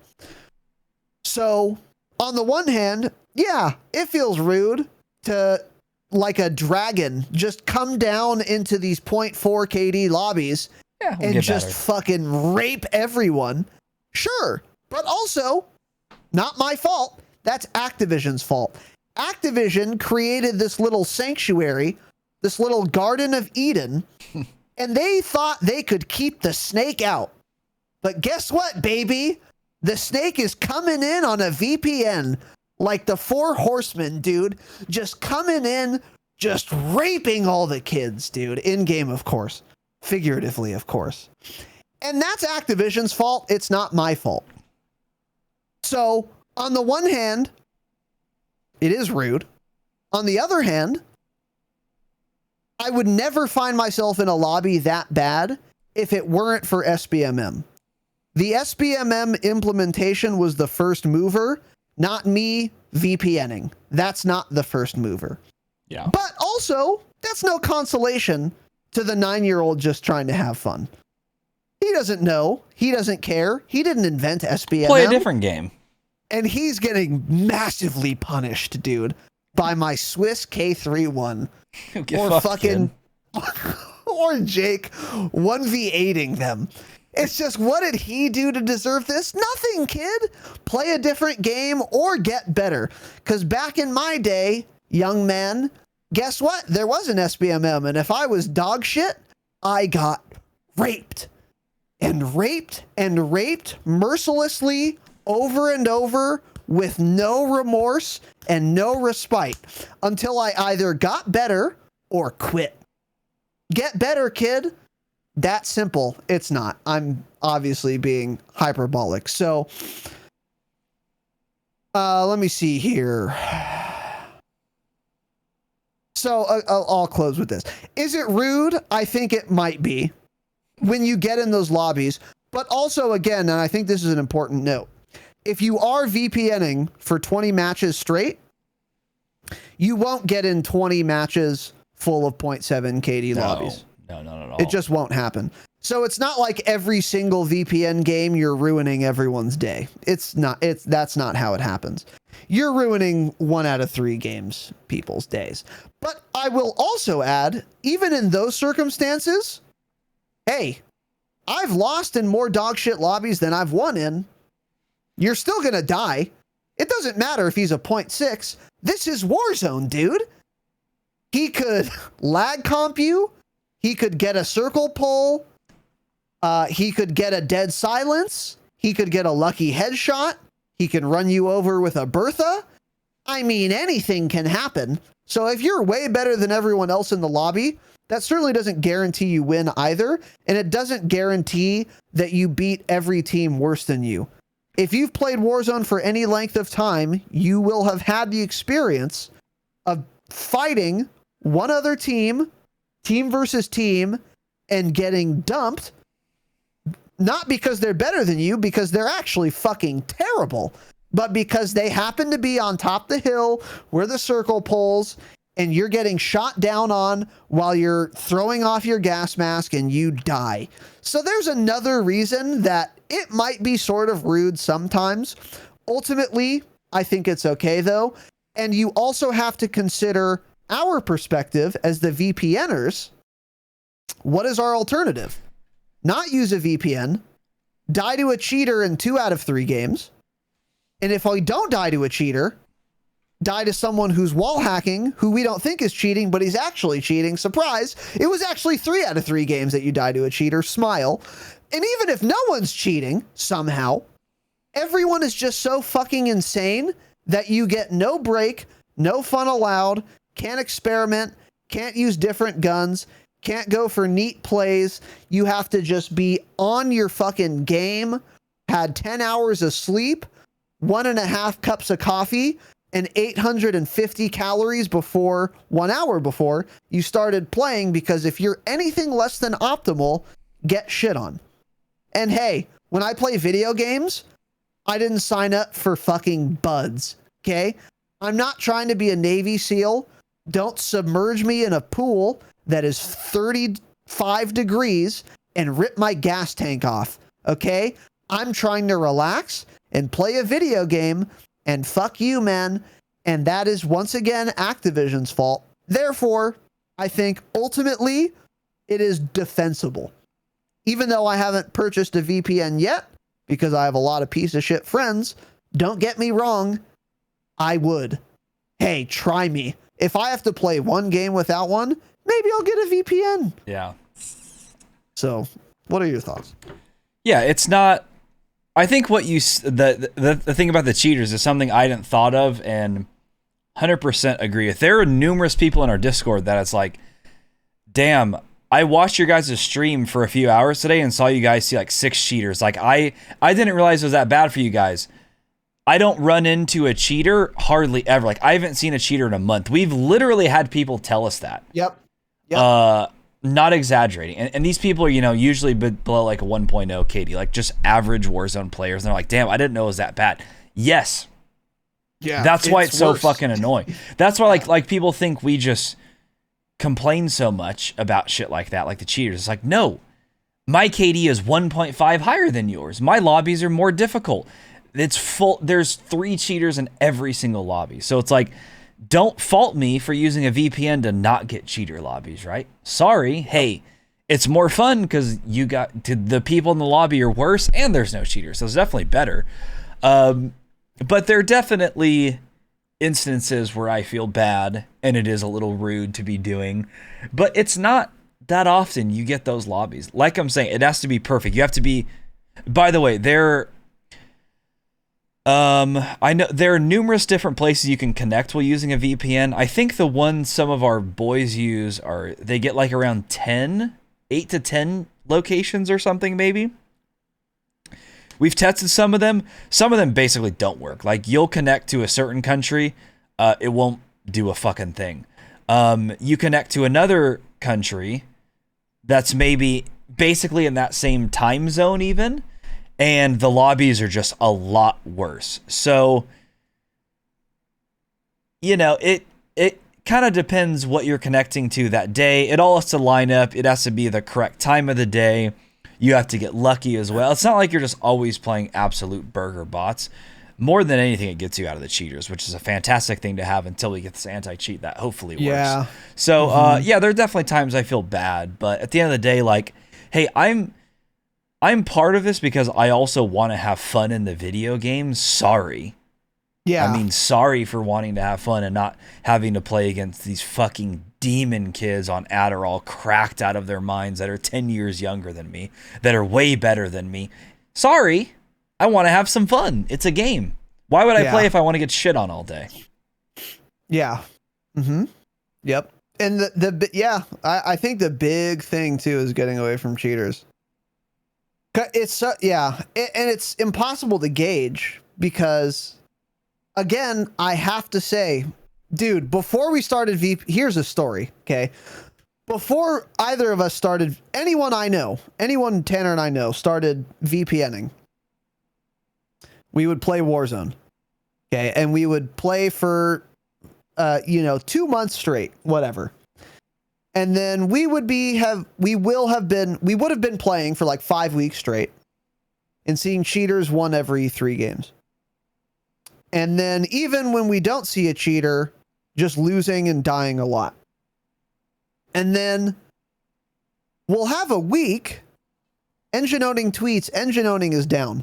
And then the next week, and again, this is all without VPNs. The next week, not only are we not encountering cheaters, but also it feels like every gunfight is easier. And I came to the conclusion, it's like, wait, it's not just that there aren't cheaters here that are aimbotting, that are obvious. It's that there are no longer cheaters who are wall hacking, who I've died to hundreds of times and just didn't know it. And I naively thought I got outplayed, when in reality, they're fucking walling. So then you get this week, even without a VPN, so you still on the same SBMM, you get this week where the games are way easier, and you notice you're not getting aimbotted at all. So that's part of the reason it's easier, obviously. But also, every other gunfight feels way easier too, because guess what? Cheating includes wall hacking, and you're not dying to people who you didn't know were walling the entire time. And when that week was over, I was like, dude, I get it now. It's not just that the gunfights against people aimbotting are easier because no one's aimbotting, but the gunfights against everyone are easier because I underestimated just how many wall hackers there are in Warzone normally. And I was like, wow, that's crazy, man. Like, actually just insane. And I wouldn't be surprised, by the way, if the proportion of cheaters was this way, okay? 20% aimbot and walls. 20%, well, 30% walls only. Or excuse me, fuck. Hold on, let me think. No one's using only aimbot. If you're aimbotting, you're also using walls. Pretty much, yeah. So that's what I'm trying to say, is that if there are 30% of all cheaters are using aimbot and walls, that means there are more than double cheaters that you aren't necessarily going to know are cheating because they're only walling, and that's very often difficult or impossible to understand or realize or notice in a kill cam. There are times where I will die and I'll know the guy's walling, but it's pretty rare. And a lot of times you can die to a waller and just not know it. It's like, oh, maybe he heard me, maybe his teammate pinged me, you know. Well, that's a big thing going through like the amateur pro scene right now in like Vanguard and Call of Duty multiplayer in general, not Warzone so much. But it's like there are dudes that just got caught for cheating that have been playing in these tournaments and trying to get into the pro scene for literally since the beginning of Cold War, and they actually got caught finally in Vanguard. So it's like, how long has this guy been cheating for in all these tournaments that are for money, and they just now figured it out? There was another guy I saw that got caught. There was a TikTok on it. He was live streaming. He got caught cheating. He, of course, denied it. He had like this kill cam where he killed someone that was to the right of him on Rebirth, and he was not aiming near this person. He was shooting the person's teammate, but he had like the magnetic bullets cheat on, and so it killed that person also. And I think it was a girl, and she's like, wait, what? He wasn't even aiming at me. What the fuck? And so then, you know, people went into a stream. He's like, what? I'm not cheating, blah, blah. Was this a TikTok? It was by Hospital? Yep. No, it was on Rebirth. Okay. It had like this guy's stats. He has a 6.0 KD, and you watch him play, he is fucking terrible. I mean, can't hit a goddamn thing, doesn't have any game sense, yet he has a 6.0 KD. It's like, who knows how long this guy has been cheating for? It's just exactly. It's just crazy. Like there's just so many of them out there that do this, and we have no idea about it. Because of course, the only ones that get banned are the people rage hacking, basically rage botting. They're blatantly fucking aimbotting. Yeah, I guarantee there's someone out there who has been wall hacking since the day engine owning came out with wall hacks for Warzone sometime in mid 2020, and they have not stopped and they have not been banned. Like there are a bunch of people out there like that. So hey, sorry for wanting to get away from those guys, right? My bad. Yep. And My exactly, bad. And Yeah. that is the point. Yeah. Yep. Sorry you don't have to play against those, but we do every single day. So sorry. Yeah. And you guys heard us bitch about that for months. There was a long stretch of time where we just didn't play Warzone, not because there was another game out, because we weren't interested. It was because it was actually unplayable. I mean, running into 6 to 9 cheaters in a 3-hour gaming session. Unplayable. Yet people with half our KD are perfectly fine and don't even see them. They're like, what are you guys talking about? That's not fair to us. Sorry. Yeah. Totally true. Totally true. Yep. So, yeah, I mean, do some people suffer if I VPN? Of course. Sure. Yes. But I suffer if I don't, and get fucked. Get gobbled up, dude. Gobble, bitch. Gobble me, swallow me. What is the fucking word? Because I know it's not gobble. I don't know. Let's see. What is the song called? Let's look this up, because god damn it, we were trying to figure this out in the pre-show. Gobble me, swallow me. Is it No, that was, I think. It is. That's it. Gobble me, swallow me. Oh, it is. You're right. I told you. Oh, all right. Touche. Yeah, cool. I can't believe this is in my search history now. I wish I had a VPN before I looked that up. Yeah, you think? Yeah, that'd be nice. Yeah. So, is it different to... Is using a VPN different if you're like a streamer or a YouTuber, a content creator, someone who's playing the game for the public, recorded or live or otherwise? Those are the only two ways. Versus if you're just some random shit can. And are streamers, if they are using a VPN, obligated to say so? So, to start with, I think streamers have more of an incentive to VPN than regular people do. But I think ultimately they're probably both within their rights to do so, with a little bit of a caveat. So if you're a regular fucking guy and you want a VPN, I mean, not that we can stop you, but we wouldn't anyway. Yeah, go ahead. For all of the reasons we just explained, if you want a VPN, fuck Activision, fuck SBMM, fuck you for lying to us about SBMM, and fuck you for not having an anti-cheat for this long.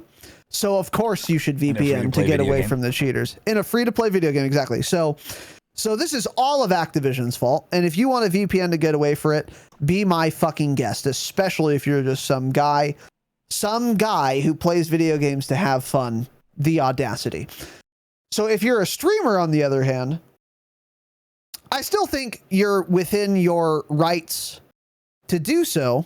And again, the reason I say that they have more incentive to VPN is because they're trying to create content. Raiden, friend of the pod, talks a lot about, I have to play XYZ amount of hours to get a gameplay. That's what he calls it.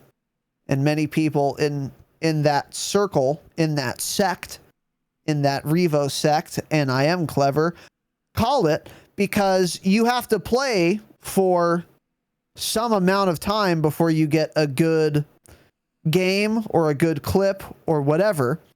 And if you're VPNing, you'll have easier games because you'll be fighting against worse players that you can style on more easily, and also fewer cheaters who you can have a fair fight against more easily. So streamers definitely have more of an incentive, and I think that they are just as entitled to doing so as anyone else. However, if you are using a VPN, I think it is incumbent upon you to make it known that you're using a VPN. So this is very similar to the whole Korean Savage fiasco, where I think Modern Warfare or Cold War came out. I think it was Modern Warfare. And like Shipment came out in Modern Warfare. And he made a YouTube video where he gets a double nuke with akimbo deagles. Okay. And simultaneously also what he's doing is repudiating the allegations that he reverse boosts. Now, if you looked at his stats, you'd see, oh, his multiplayer KD is fucking 3.6 or some shit. And he played again in that bracket, akimbo deagles on Shipment and got a double nuke? Hey, no shot that that's true. And guess what? It, of course, wasn't true. He got exposed, he admitted it, and he was lying to everyone. It is similar if you VPN, in my opinion. If you're VPNing in Warzone, go ahead. It's actually less... It's less bad to VPN than to reverse boost, by the way. I'll add that, I think. I'm almost positive. There's really not much of a difference. They're both used in the video games to get around skill-based matchmaking, basically. Yeah, yeah.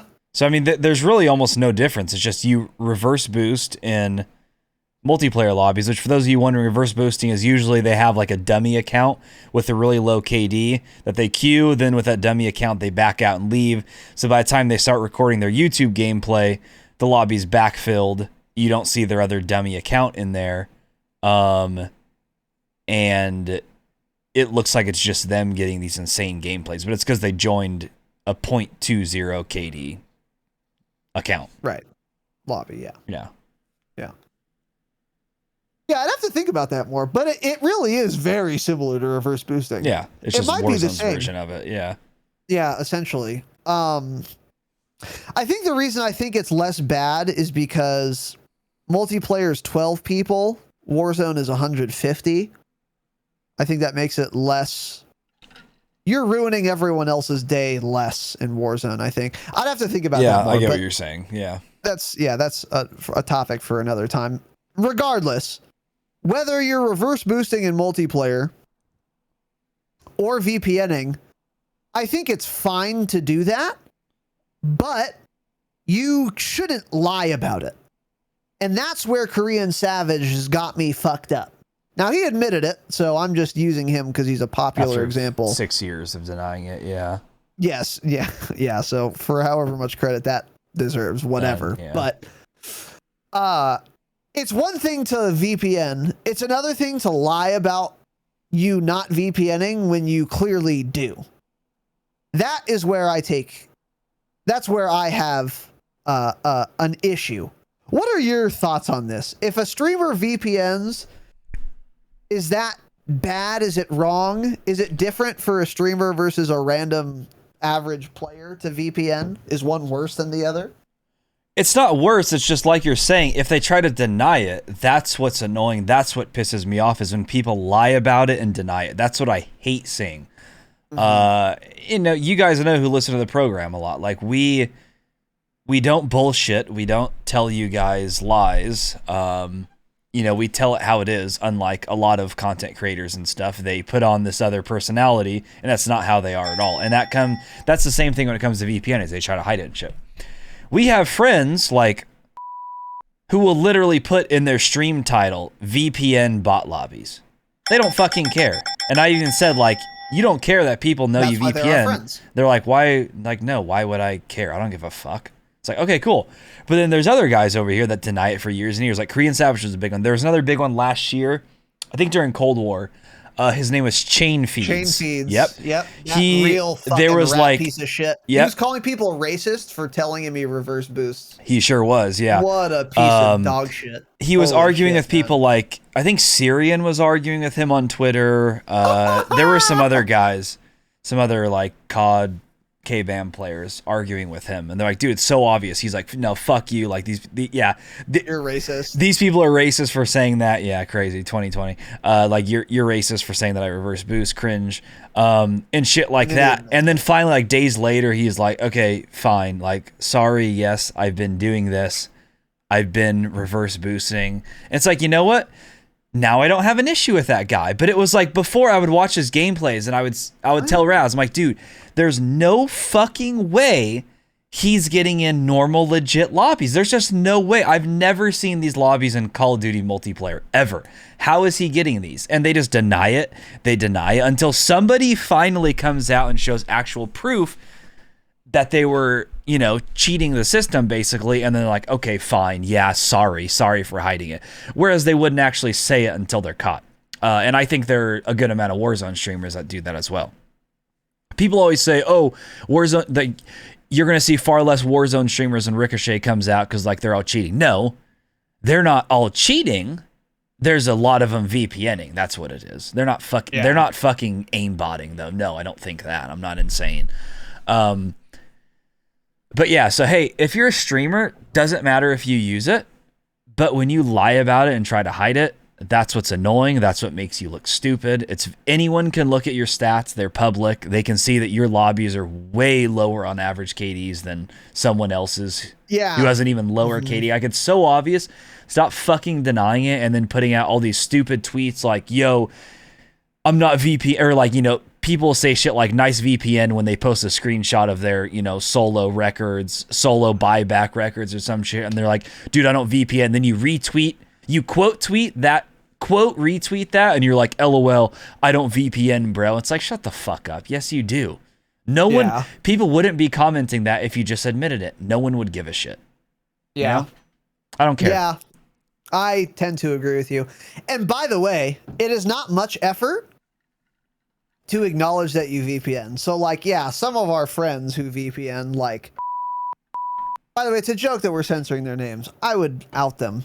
I don't care because they should be honest about it. I think all of them are.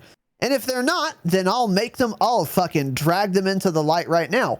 But yeah, they'll put like VPN bot lobbies in their stream title. That's going above and beyond, in my opinion.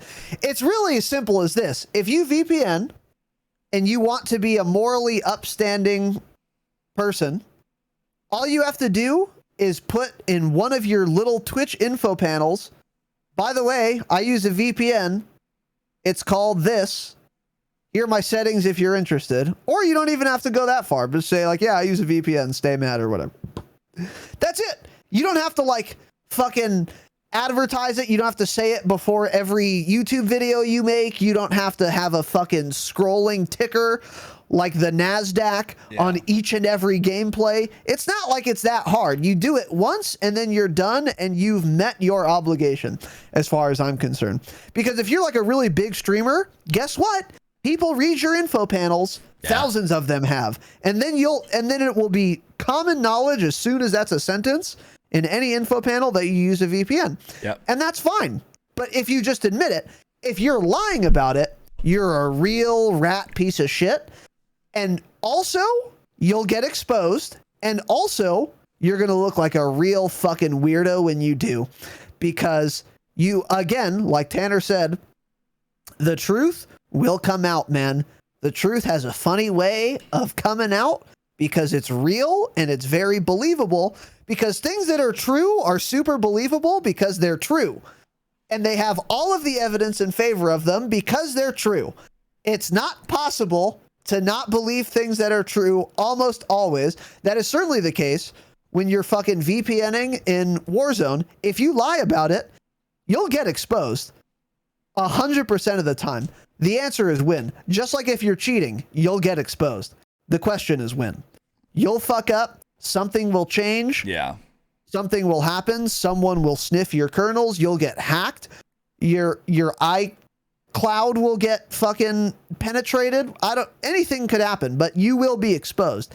And if you're lying about VPNing, people are going to think, weren't you talking shit about these other guys who are actually honest and admit to VPNing? Yep. That's super cringe. And also, if you were lying about this, what else are you lying about? I wonder if you've got Exactly. any other software running. And then you're going to get real True. scrutinized. And then if you're a fucking waller too, then you're in real trouble all of a sudden. And that shiny new Twitch partner badge you just got, see ya. It's all gone in flames instantly, which all could have been avoided if you were just honest and said, hey, I use a VPN. And that leads to the next question. Would it negatively affect their viewer count? Let's relegate this to Twitch streamers. If Joe was like, hey, I use a VPN, do you think that would negatively impact his audience on Twitch, TikTok, YouTube, etc.? No. There would be a few people here and there that would be all mad at him, but you know, they're boomers with a 0.3 KD anyways, and it wouldn't matter. So for the most part, no. Yeah, because it's like we don't hate VPN users or reverse boosters. We hate liars. That's really what it comes down to. It's that simple. It's that simple. Hey, I've watched plenty of Joe. I know he's fucking insane. The way he moves around the map, the things he does to trick people. I can't do any of that. So if he's been VPNing for a year and a half and hiding it, then I'd be like, dude, what is wrong with you? Like, it's obvious from watching you that you're good. So it's like, why not just admit what you're doing is what you're doing, and like, why try to hide it or something? And no, I'm not saying I think Joe will VPNs. I don't know. But it's like, that's just an example. It's like, if you're doing this shit, tell people when they ask you, and stop, tweeting about crap like, oh my God, like, no, this wasn't a VPN lobby. You're so stupid. I don't VPN, blah, blah. When it's obvious that a lot of these guys do. So I don't think ultimately long-term it would affect their views at all, because I haven't dropped the 30 bomb in Warzone. Never have in a regular lobby, never have in a VPN lobby, probably never will. So the fact that these guys can drop 55, whether it be a VPN lobby or not, don't care.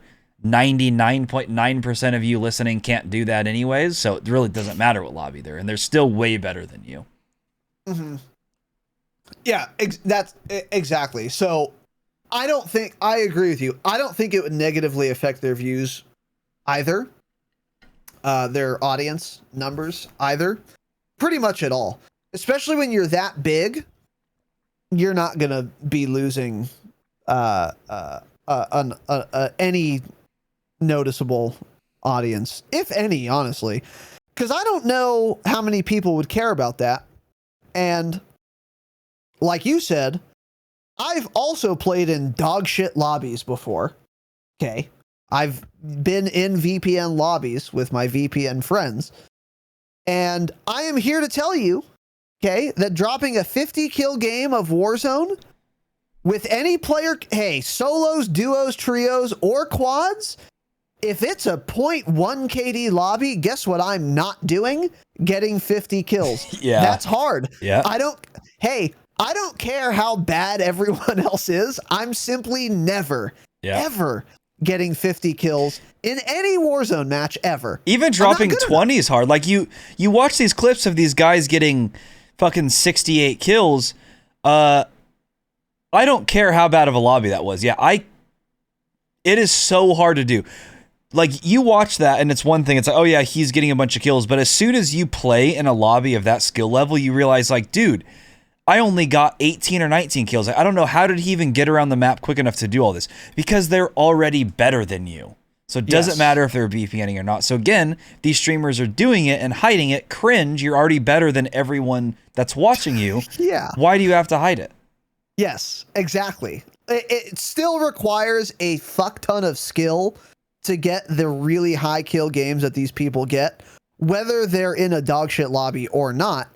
And I think viewers recognize and respect that. And if you VPN and you're honest about it, they're still going to be impressed, because guess what? Hey, hot take. Every 50 kill game has been on a VPN. Hey, stay mad. Stay angry about it. If someone's gotten a 50 kill, maybe not every, but vast majority of them have been on VPNs. And guess what? And those people may or may not be honest about it. I don't know. I don't know anyone who admits or denies using a VPN. I don't know any streamers because I'm an adult. I'm almost 30 years old. I don't give a fuck what fucking Symphony or Huskers or Joe Woe have to say about whether they VPN or not. I don't give a shit. I'm an adult. I have my own life. So I don't care. You all should care less also. But besides that point, they are just so much better than I am to be able to get fucking 50 kills. They did it on a VPN, but it's still insanely difficult to do. It's still really impressive to watch. It's still really fun to watch. You can still learn a lot from watching it. And you as a viewer still couldn't do it also. Absolutely not. Yeah, no. It still requires an immense amount of skill to do that. So, because, like, okay, if let's say you're a 1.0 KD and you get pushed by 4 people in a building and all 4 of them have a 0.2 KD, guess what's going to happen? You're going to get shit on because it's 4 versus 1. I don't care if they're terrible. They're going to quad hip fire you. You're not going to be able to move, maneuver, and outsmart them because you're an average player and you're going to fucking die, right? But someone like Huskers, for example, is going to dunk all over them. And you might be here thinking, oh, well, that's a VPN bot lobby. Yuck, yuck, yuck. I could do that too. Wrong. Super wrong. You absolutely couldn't. Yeah, no So shot.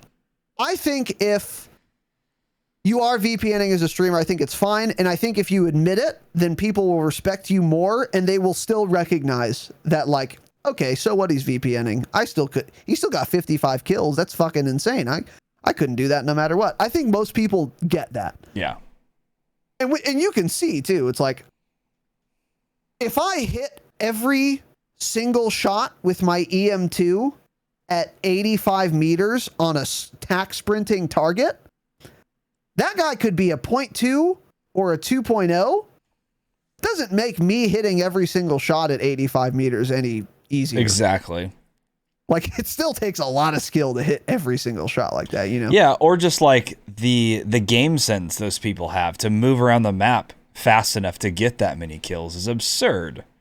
Yeah. Like, that's so hard to do. Doesn't matter. Yeah, it could be literally a 0.4 lobby or a 1.4. To get that many kills, you have to know what you're doing no matter what. Yes, exactly. So that leads to the next question. Do you respect a streamer less if they do VPN, whether they admit it or not?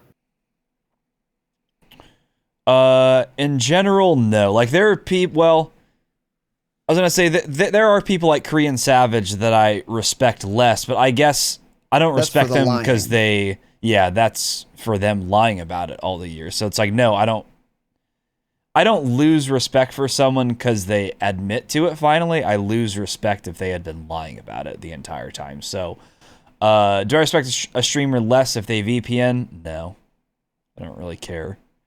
At the end of the day, it's like that streamer's purpose is to provide you with, content to watch, excitement, fun.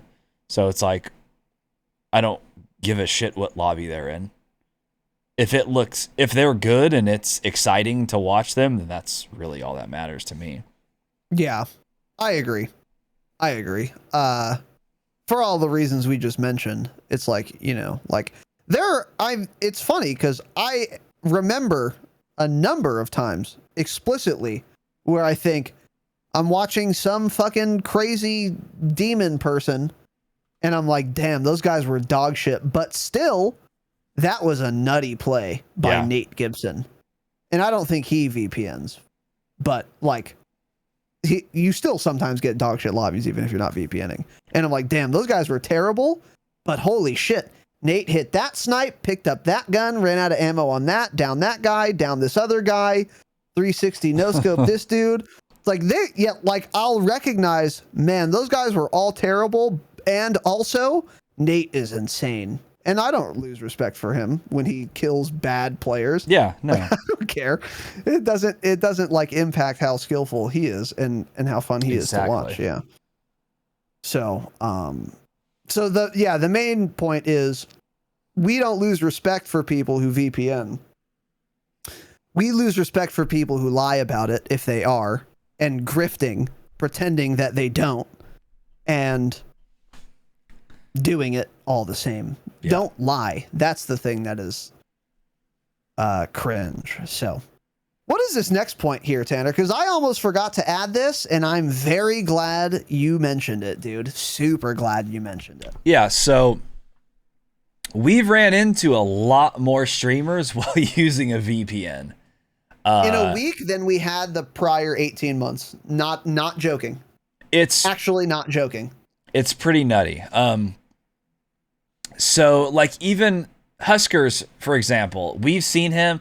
I saw him like 5+ times in a month span where I had only matched up and gotten to a gunfight with him like literally, I think twice. I think 2 times. There are 2 instances where we came across him ever while I was playing. And then when we started VPNing, it was like 5+ times. Now, do I think Huskers uses a VPN? No, not really. He's fucking insane either way. So if he is, it really wouldn't matter. He's going to just destroy the lobby. He's so talented. But more than that, I think this kind of pushes that rumor that there are a lot of pros or popular streamers, content creators that are whitelisted by Activision to get these easier lobbies, and then also prevent shadow bans and stuff like that. Like skill-based matchmaking is less strict for them. Because, as we were talking about earlier with people we know that have been shadow banned because using a VPN, how is a pro player like Huskers never been shadow banned in Warzone? Answer me that. How has Swag never been shadow banned? Drops 60 kills, doesn't get shadow banned, right? But our friend who VPNs and gets 15 kills in shit lobbies gets shadow banned for a week. How does that make sense? So that just kind of goes into the there's people whitelisted in this video game, by the way. I don't care 100%. I don't know if they know it or not. I don't think they do, but there are absolutely people whitelisted by Activision that get these easier shit lobbies or something. Because it makes sense. They make more money when those people provide content, YouTube video streams of them having fun and doing really good at the game. If you watch Huskers and he gets shit on every single game, you're like, oh man, Warzone doesn't look very fun. But if you're watching Swag drop 60 kills for 8 hours straight while he streams, you're going to be like, oh my God, dude, Warzone looks really fun, because you have more fun when they're doing well and having fun. So there's one certain, I'll say, quote, smaller streamer. I'm not going to name this person. I could. He's a real piece of shit. I could name them, but I'm not going to. So when I say smaller, I mean like an average of 50 to 60 viewers. So they're at that threshold of, they're not quite a Twitch partner yet, but they're a popular affiliate. They average more than 100 sometimes, they're on that edge of being a Warzone pro. So I looked through this specific person's Twitter feed recently.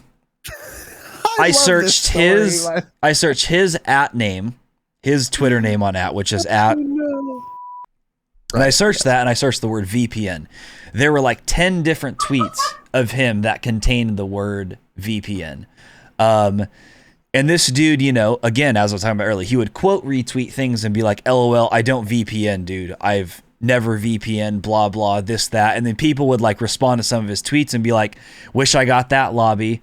And he's like, I don't VPN, man. Like, I don't know what you want me to say. So does he VPN? Probably.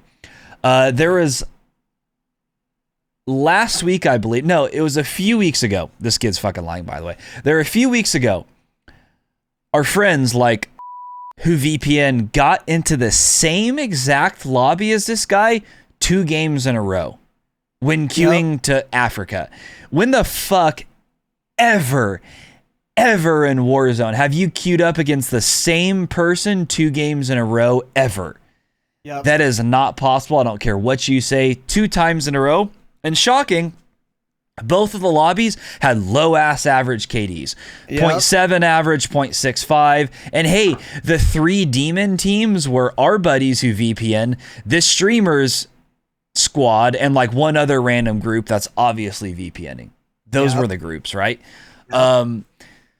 So this pisses me off more than anything. Like, I can tell this guy's a good player, but it's so obvious that a lot of these guys VPN. It's like, why are you trying to hide it? Why are you continuing to lie about it? Just admit it, and no one give a flying fuck. Like, the more you try to defend yourself, the more drama you stir up. But I guess in your mind, that's your name getting out there more, and that looks better for you. And then the other thing is, like, a lot of these guys are playing in the pro scene, and they can somewhat hold their own in custom. So it's like, why not admit you VPN in pubs? Who fucking cares if you VPN in public lobbies? Exactly. You've proven yourself in public lobbies. Who am I to say, like, you're a VPN using piece of shit when you play in public, in private custom lobbies against guys like, you know, Aiden, Super Evan, Huskers, who've won literally hundreds of thousands of dollars in these tournaments. I know you can hold your own. You're in those lobbies.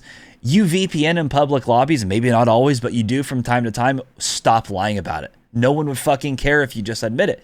People just don't like liars. That's what it comes down to. And there was one more guy today. Some guy I hadn't heard of, but I went to a stream when they told me his name. He has a 5.05 lifetime KD. They were in another shit VPN lobby. I gotta get this name. And he also plays in like a lot of these kill races and these tournaments and shit like that. So it's like, he's good. He's also VPNing.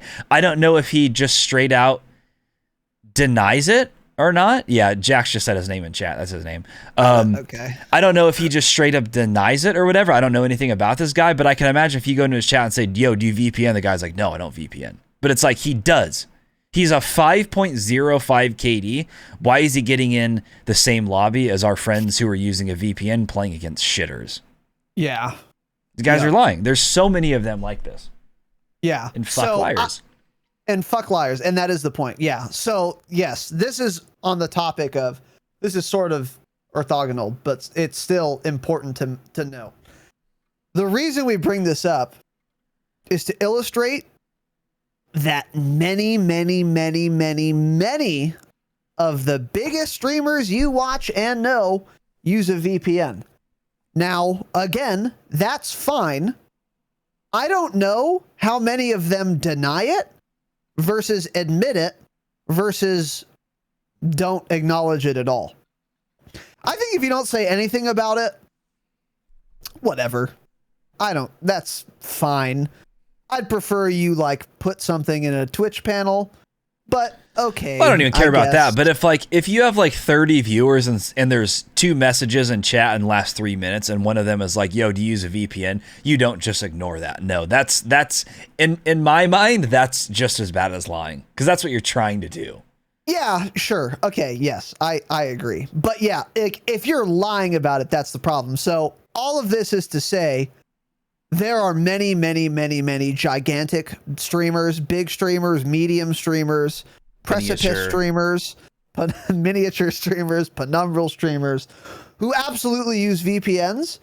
And I don't know, again, I'm not kidding. I literally don't know if any streamer either confirms they use VPNs or denies they use VPNs. I don't know of any except, I almost said his name, this one guy who denies it that Tanner just talked about. But there are probably other very big streamers who deny using VPNs. Okay, let me be super clear. I am 95% confident that that person is lying to you. Yeah. Who is it? Don't know, don't care, don't need to know. They're probably using a VPN because it makes sense to. And also, by the way, to reiterate what Tanner was saying, we've seen more gigantic, big professional streamers in a 2-week span than we've literally ever seen in the 22 months prior to us beginning to VPN. Do you think it is conceivable that that is a coincidence? No. It of course isn't a coincidence. That would be a statistical anomaly that defies logic. Like, it just wouldn't happen ever. There's no chance. That's not my only evidence. Watch them play the game. There's some more evidence. So all of this is to say that isn't necessarily a bad thing that they all VPN, but you should know that. And also, if they lie about it, they're a piece of shit. And again, I have no information on whether whatever Tim the Tapman or Dr. Disrespect or Aiden or fucking anyone else lies about VPNing. I have no idea. Yeah. I don't know if any of them deny it or if any of them acknowledge that they do it. Don't know, don't care. I'm just telling you, they're all VPNing. Almost all of them are VPNing. Yeah. I feel like its_iron is like the only big streamer I can think of that I'm fairly confident does not VPN, because I looked many times at his average lobby KDs. This was before the fucking thing, and they were all above 1.0, like quite high. I don't think he VPNs. But like other than that, I don't think OP Mark does either. Maybe he does. I don't know. But I don't think so. But no. like, oh besides boy, that, I've got something interesting here. Yeah, once you're done, I got something real interesting. Ooh, okay. But all of that is to say, yeah, I think they all VPN. But if they are admitting to it, that's fine. If they say nothing about it, And if they deny it, you should unsubscribe from their Twitch channel, unironically, because you shouldn't support liars and grifters who are pretending to get 50 kill games in the same lobbies you're struggling to get 12 kills in. That's rude, and it's immoral. Go ahead. Yeah. So, you know, said streamer I was just talking about, I was able to find him on warzonestats.gg. So he has over a 4.0 KD. Let me tell you some of his lobbies from today. Oh, no. Let me just start off by saying his highest lobby today. This guy, again, over a 4.0 KD. His highest lobby today was 1.19. 1.19. How many games did he play today? Oh, there's so many you can't even look at all of them. He played a shitload of games. So 1.19 is pretty high for an average, by the way. Yeah, so that's about what we always get. So yeah, it is. Here's some of his lobbies today. 0.87, 0.95, 1.0, 1.02, 0.89, 0.74, 0.96. Jesus Christ. Yeah. This dude VPNs. I don't care what you 100%. fucking say. 100%. He VPNs. He constantly denies it on Twitter. Let's go to our friend of the pod, OP Marked. He does have a higher KD. He does have a 6.0 KD. I don't care if you have a 4.2 KD or a 6.0, you're in the same lobbies. That doesn't matter. Once you get to a certain threshold, you're in the same lobbies. Let's go through OP Mark's lobbies today. 1.41, 1.35, 1.3, 1.26, 1.29, 1.34. Got it. So this other guy that constantly defends himself on Twitter doesn't VPN, right? But him and OP Marked are playing at the same times on the same days. And OP's lobbies are 0.2 higher than his constantly. OP's lowest lobby all day, he got lucky with one of them. He had a 0.88. That was the lowest he had. Yeah. That was this guy's lobby. He had two that were under 0.8 and a bunch that were, I mean, yeah. So these are the type of guys. Yeah. So, number one, I hope this guy never gets partnered on Twitch because you're a lying fucking sack of shit who always defends yourself on Twitter, even though you're a liar. And fuck you for doing that. True. And so, VPN all you want. Stop being a lying sack of shit. I despise liars. I hate people like this. You're a piece of trash if you deny it.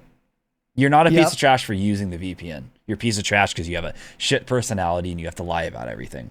To make yourself feel better because you want other people to think you're better because you're getting these insane kill records in non-VPN lobbies, right? Fuck Yep. Exactly. Yeah. So OP Marked absolutely does not VPN. Yeah.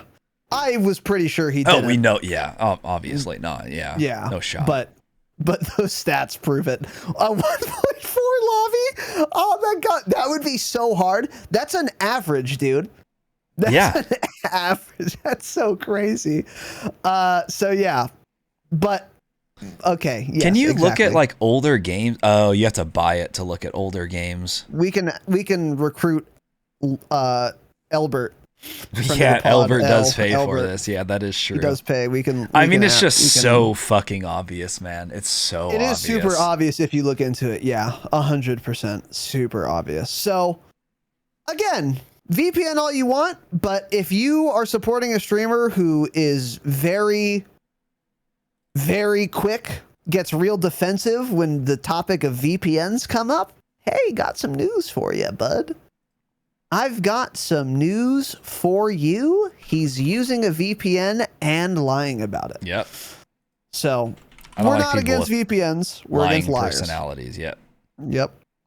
Liars and grifters. I don't Especially when they use a VPN, lie that they use a VPN, and then reply to other people's tweets about the other person's kill records and saying, LOL, nice VPN. Yep.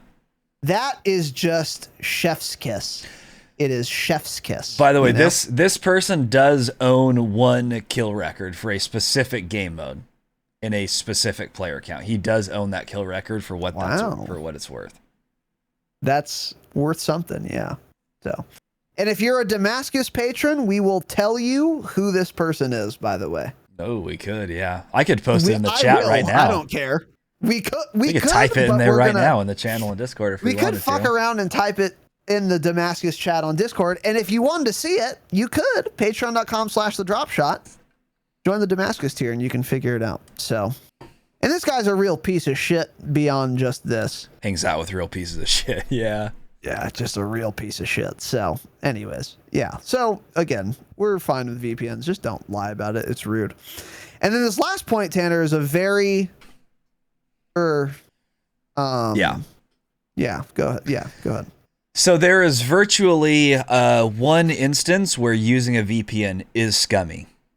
And also you're an idiot if you put yourself in these situations. So it is scummy to VPN if you're playing in kill races or tournaments that take place in public lobbies. Now, I know you're thinking, oh, why are you playing in tournaments in public lobbies?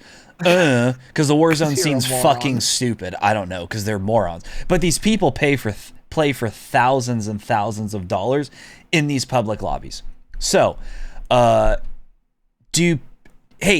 do you think someone's not going to use any advantage they can to win a tournament where they can win $20,000? Right. Do you think that person's not going to VPN if no one will find out?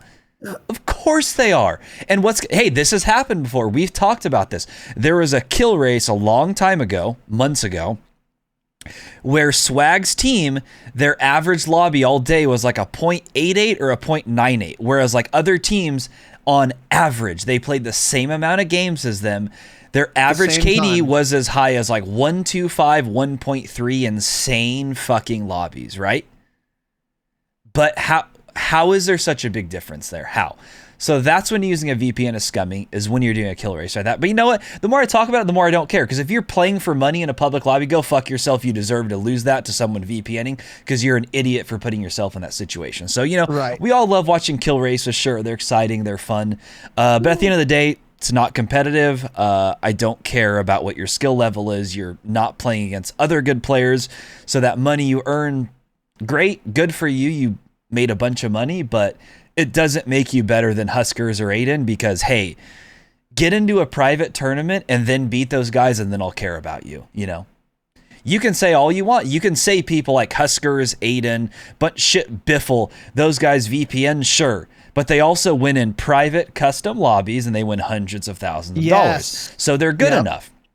Yeah. But these people that are on that edge that are trying to get into the scene that take every advantage possible and then, try to hide it, those are the pieces of shit. So that's the one instance you're fucking trash, is when you're in a kill race and you're not supposed to be using a VPN and you are, but, that's what you get for doing public tournaments. Yeah. Yeah, and we've talked a lot about that. Yeah. If you're doing kill races, you deserve to have your money taken from you and your time wasted. But if it's in the rules to not VPN and you VPN anyway, you're a real rat scum piece of shit. But also, if it's in the rules that you can't VPN, guess what? Every competitor you have is going to be doing it. Yeah. So I don't know.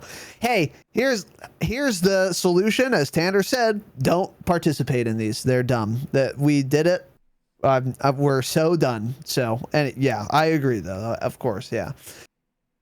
So now to close this off, I guess we'll give our final thoughts in a second. But full disclosure, okay, we've both said it, but Tanner and I have benefited from VPNs in Warzone, and also we weren't hiding it at the time. We said it in the stream, I think, every single time. Like, oh, Cope's got his VPN on, or Elbert has got his VPN on. Albert. So we've been using VPNs in Warzone. Neither Tanner and I haven't been playing Warzone lately, but the last time we were partying up with people who had VPNs. And I would say once they got their VPNs, 80% of the games I played were with a VPN, but sometimes we didn't use them. So full disclosure, we've used VPNs before.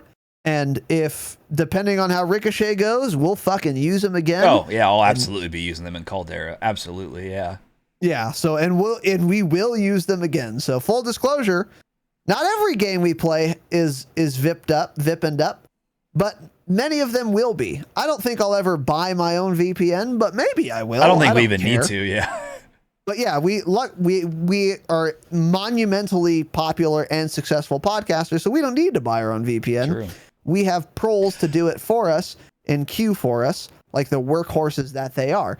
But we will benefit from VPNs and stay mad about it. And there's your full disclosure. And hey, we aren't going to lie to you about it because it's fine. And if it was a not fine thing to do, we wouldn't do it. That's why we don't wall hack or aimbot, because it wouldn't be fun. That's actually the biggest reason. But second, because it's immoral. But I don't think VPNing is when it comes down to it. So there's our full disclosure. So anyways, Tanner, overall thoughts, VPNing, streamers, plebs, Caldera, anything to add? Well, I'll be fucking VIPened up in Caldera. There's no doubt about it. We've already talked about that with our friends. We're like, oh, dude, Caldera is going to be insane when it launches. The gamers are going to be fucking nuts. People that stop playing or have been playing Rebirth, they're all going to be on it. The lobbies are going to be demonic. You won't catch me playing Caldera for the first 3 months of the game, or probably ever, unless it's on a VPN, because I just won't be having fun. And I want to have fun to do a podcast about Call of Duty. So I would like to play the video game and have fun. That would be ideal for me. So yeah, and hey, if you're against that and if you think we're shit because of that, see ya. Unfollow. I don't care. We're just being honest with you. Go watch some other streamer that lies about it but really does, if that makes you feel better. I don't care. So yeah, I did not play in a single VPN lobby that I know of, at least. Hey, maybe that's how these guys get around it. Maybe they say they don't VPN, but it's because they play with friends who VPN, and that's kind of what they say. That honestly could be it. They're plausible deniability. Because these guys don't. Oh, I didn't know he was VPNing. What the? I didn't know, dude. Yeah. True. Good point. Yeah, maybe. That's how probably they get around. So maybe they're not lying. They're just, black helicopters. They're black helicoptering it. So I didn't play in a VPN lobby until less than 2 months ago. That was my first time ever. My pre-VPN average Warzone KD, was 2.49. So I'm not shit. I'm still better than most people in the game. I can hold my own. All of you listening. But it just got to the point where a lot of games aren't fun. We saw way too many cheaters, and that's not fair. So it's like, is that fair that I get to shit on you now if you're in a lower tier lobby? No, that sucks for you, but at the end of the day, it's Activision's problem for creating this terrible skill-based matchmaking system that they have. Yep. So, I have no problem admitting that I played a lot of matches on a VPN now. I mean, I don't know how many, probably, I guess not that many, really. Probably not that many. Between 50 and 75, realistically. Not actually that many, because we didn't start till recently, and then we stopped because of Vanguard and shit. So it does not take away from someone's skill level if they VPN, because it really, like we were saying, they're insane players out there that their only fault is lying about VPNing because they're really good and they can hold their own. So all that it affects is their overall KD number, which doesn't really mean a whole lot. Because it all depends on your play style. I agree. Yeah. Like, is OP marked or its iron better than Huskers or Aiden? Because they have or Symphony? It's like, because they have a higher KD. Argument. Yeah. You could, but also it's easy to say no, they're not, or it's just different, because the higher your KD, the more difficult it is to compare two people. So like someone who's a 0.9 and someone who's a 1.0, I can tell you with certainty the guy who's a 1.0 is better. Yeah. Because they're so close to average. But when you get to 4.0 versus 5.0, who's better? Yeah. What's their play style? Yeah. Who do they play with? Shit who like that. Who do they play with? What game mode do they play? Because a 4.0 is 99.9995% top of all players, probably. Yeah. So it's like there's no difference between those two when you're that good. So yeah. Agreed. But yeah, so I'll be using a VPN in Caldera, absolutely. I'll be playing with people that use a VPN in Caldera unless it's getting you banned. If it's doing weird shit like that and it's either shadow banning you, putting you in lobbies that are really high ping or any weird shit, then obviously I won't be, but hey, I want to have fun. And, all your favorite content creators, anyone on YouTube that has 1 million plus subs that's posting high kill gameplay the day Caldera comes out, hey, they were probably VPNing, because it's going to be demon time on that map for months. So yeah, 1,000%. I'll say, so when Caldera comes out, will I be VPNing? I'm going to be playing with you, so yeah. With Cope and with whoever else is VPNing at the time. Whoever's, yeah, right. Exactly. Our VPN workhorse slaves, yeah. So I'll be VPNing, I guess. But like, for me, it's like, okay, when the anti-cheat comes out, if it works really well, when engine owning is down and I'm not VPNing, I have a lot more fun. I have fun, like a lot of fun, actually. Yeah. Because I'm not dying to cheaters. Even if everyone's really good, it gets fucking annoying, but it's way less bad than when everyone's fucking walling and I just don't know it, obviously. So it's going to depend for me on how well Ricochet works. Because if there's still just as many cheaters, I'll buy my own to never play a non-VPN lobby just to escape cheaters. 1,000%. Yeah. But if it works really well, then it's going to depend on how well the VPN works. Because if every fucking lobby, or even half of the lobbies, are against differently abled 0.5 KD children, then I wouldn't, because that wouldn't be fun every other game, I don't think. Like, I think that would get old pretty fast. So then I would say, no, I'm not going to VPN. But if the VPN's like it is now, where it's like maybe 1 out of every 3 games, it's like a 0.7 lobby, then I would, I'll continue to VPN. It'll just depend on how it works when Caldera comes out. But I have no moral aversion whatsoever to VPNing. Yeah, no issue with it. Just, hey, fuck you if you lie about it. Yeah, exactly. And we'll admit it to you guys. We'll let you know.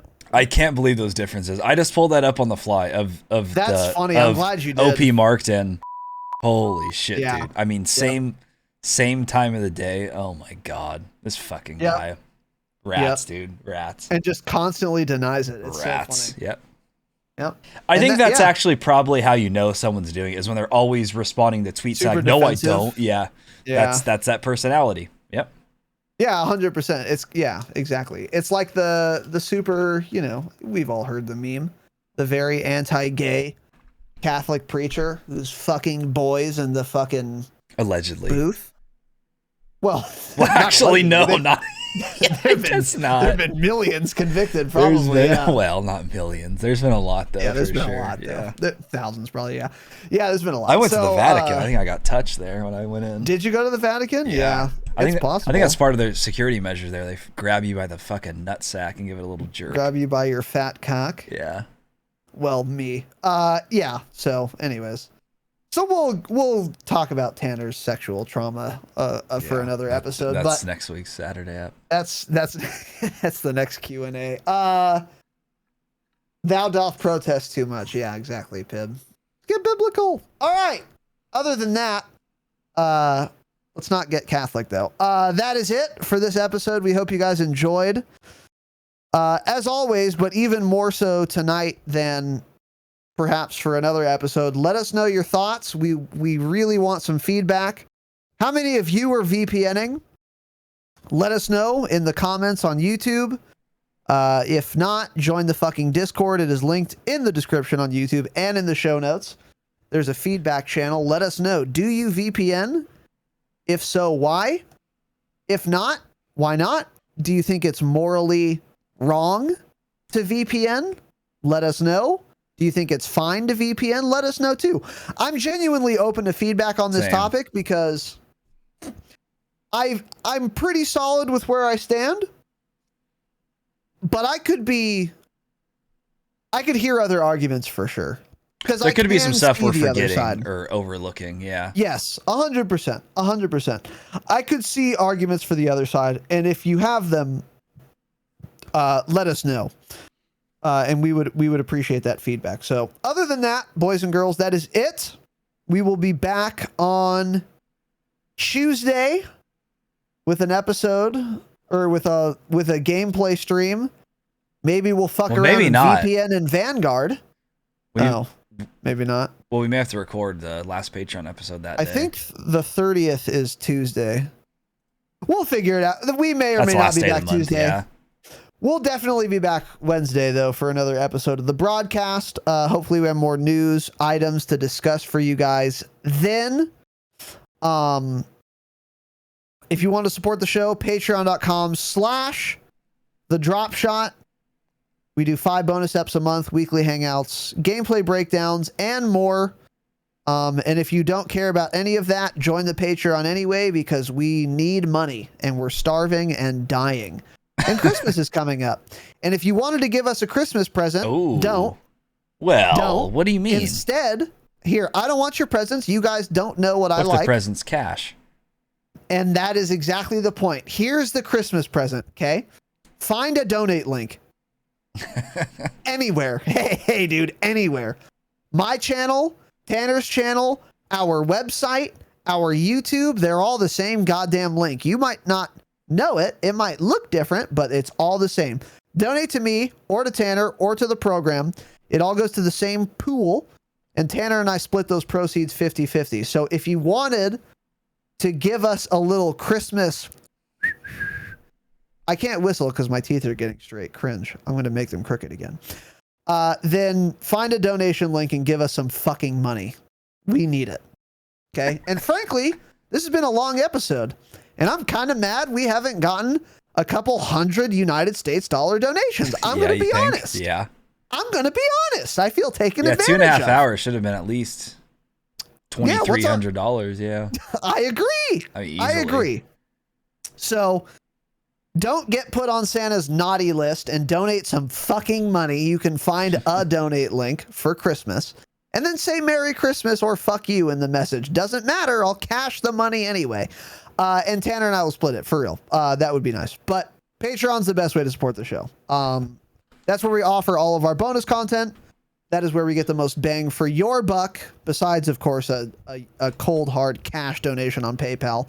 We get like 97% of that. But on Patreon, we get like 90. It's very good. So Patreon's the best way to support the program, besides a cold, hard cash donation, obviously. And I think we've been over that. I think we've covered that. Patreon.com/thedropshot. Thedropshot.com. You can find links to everything there, including our merch store. We are almost sold out of all of our items. We're going to be doing another drop soon.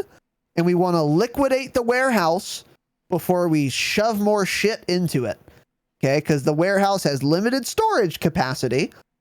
And we need to liquidate our current items before we stock it with new ones. Thedropshot.com. Go to the store. Buy some items. Get a whiskey glass, a coffee mug, a t-shirt. Go to our Twitter. You can see our retweets. The items have been bought by thousands of people. They're of the highest quality. And you can find out for yourself, dude. See the customer reviews on Twitter. That is it. Thedropshot.com. Figure it the fuck out. We'll be back Tuesday maybe or Wednesday definitely. Thank you all for watching. Thank you for listening. Have an exceptional evening, of course. And as always, remember .com. Stay humble. Well, no sponsorship yet. Yeah, Stay we'll humble, edit that out. bitch.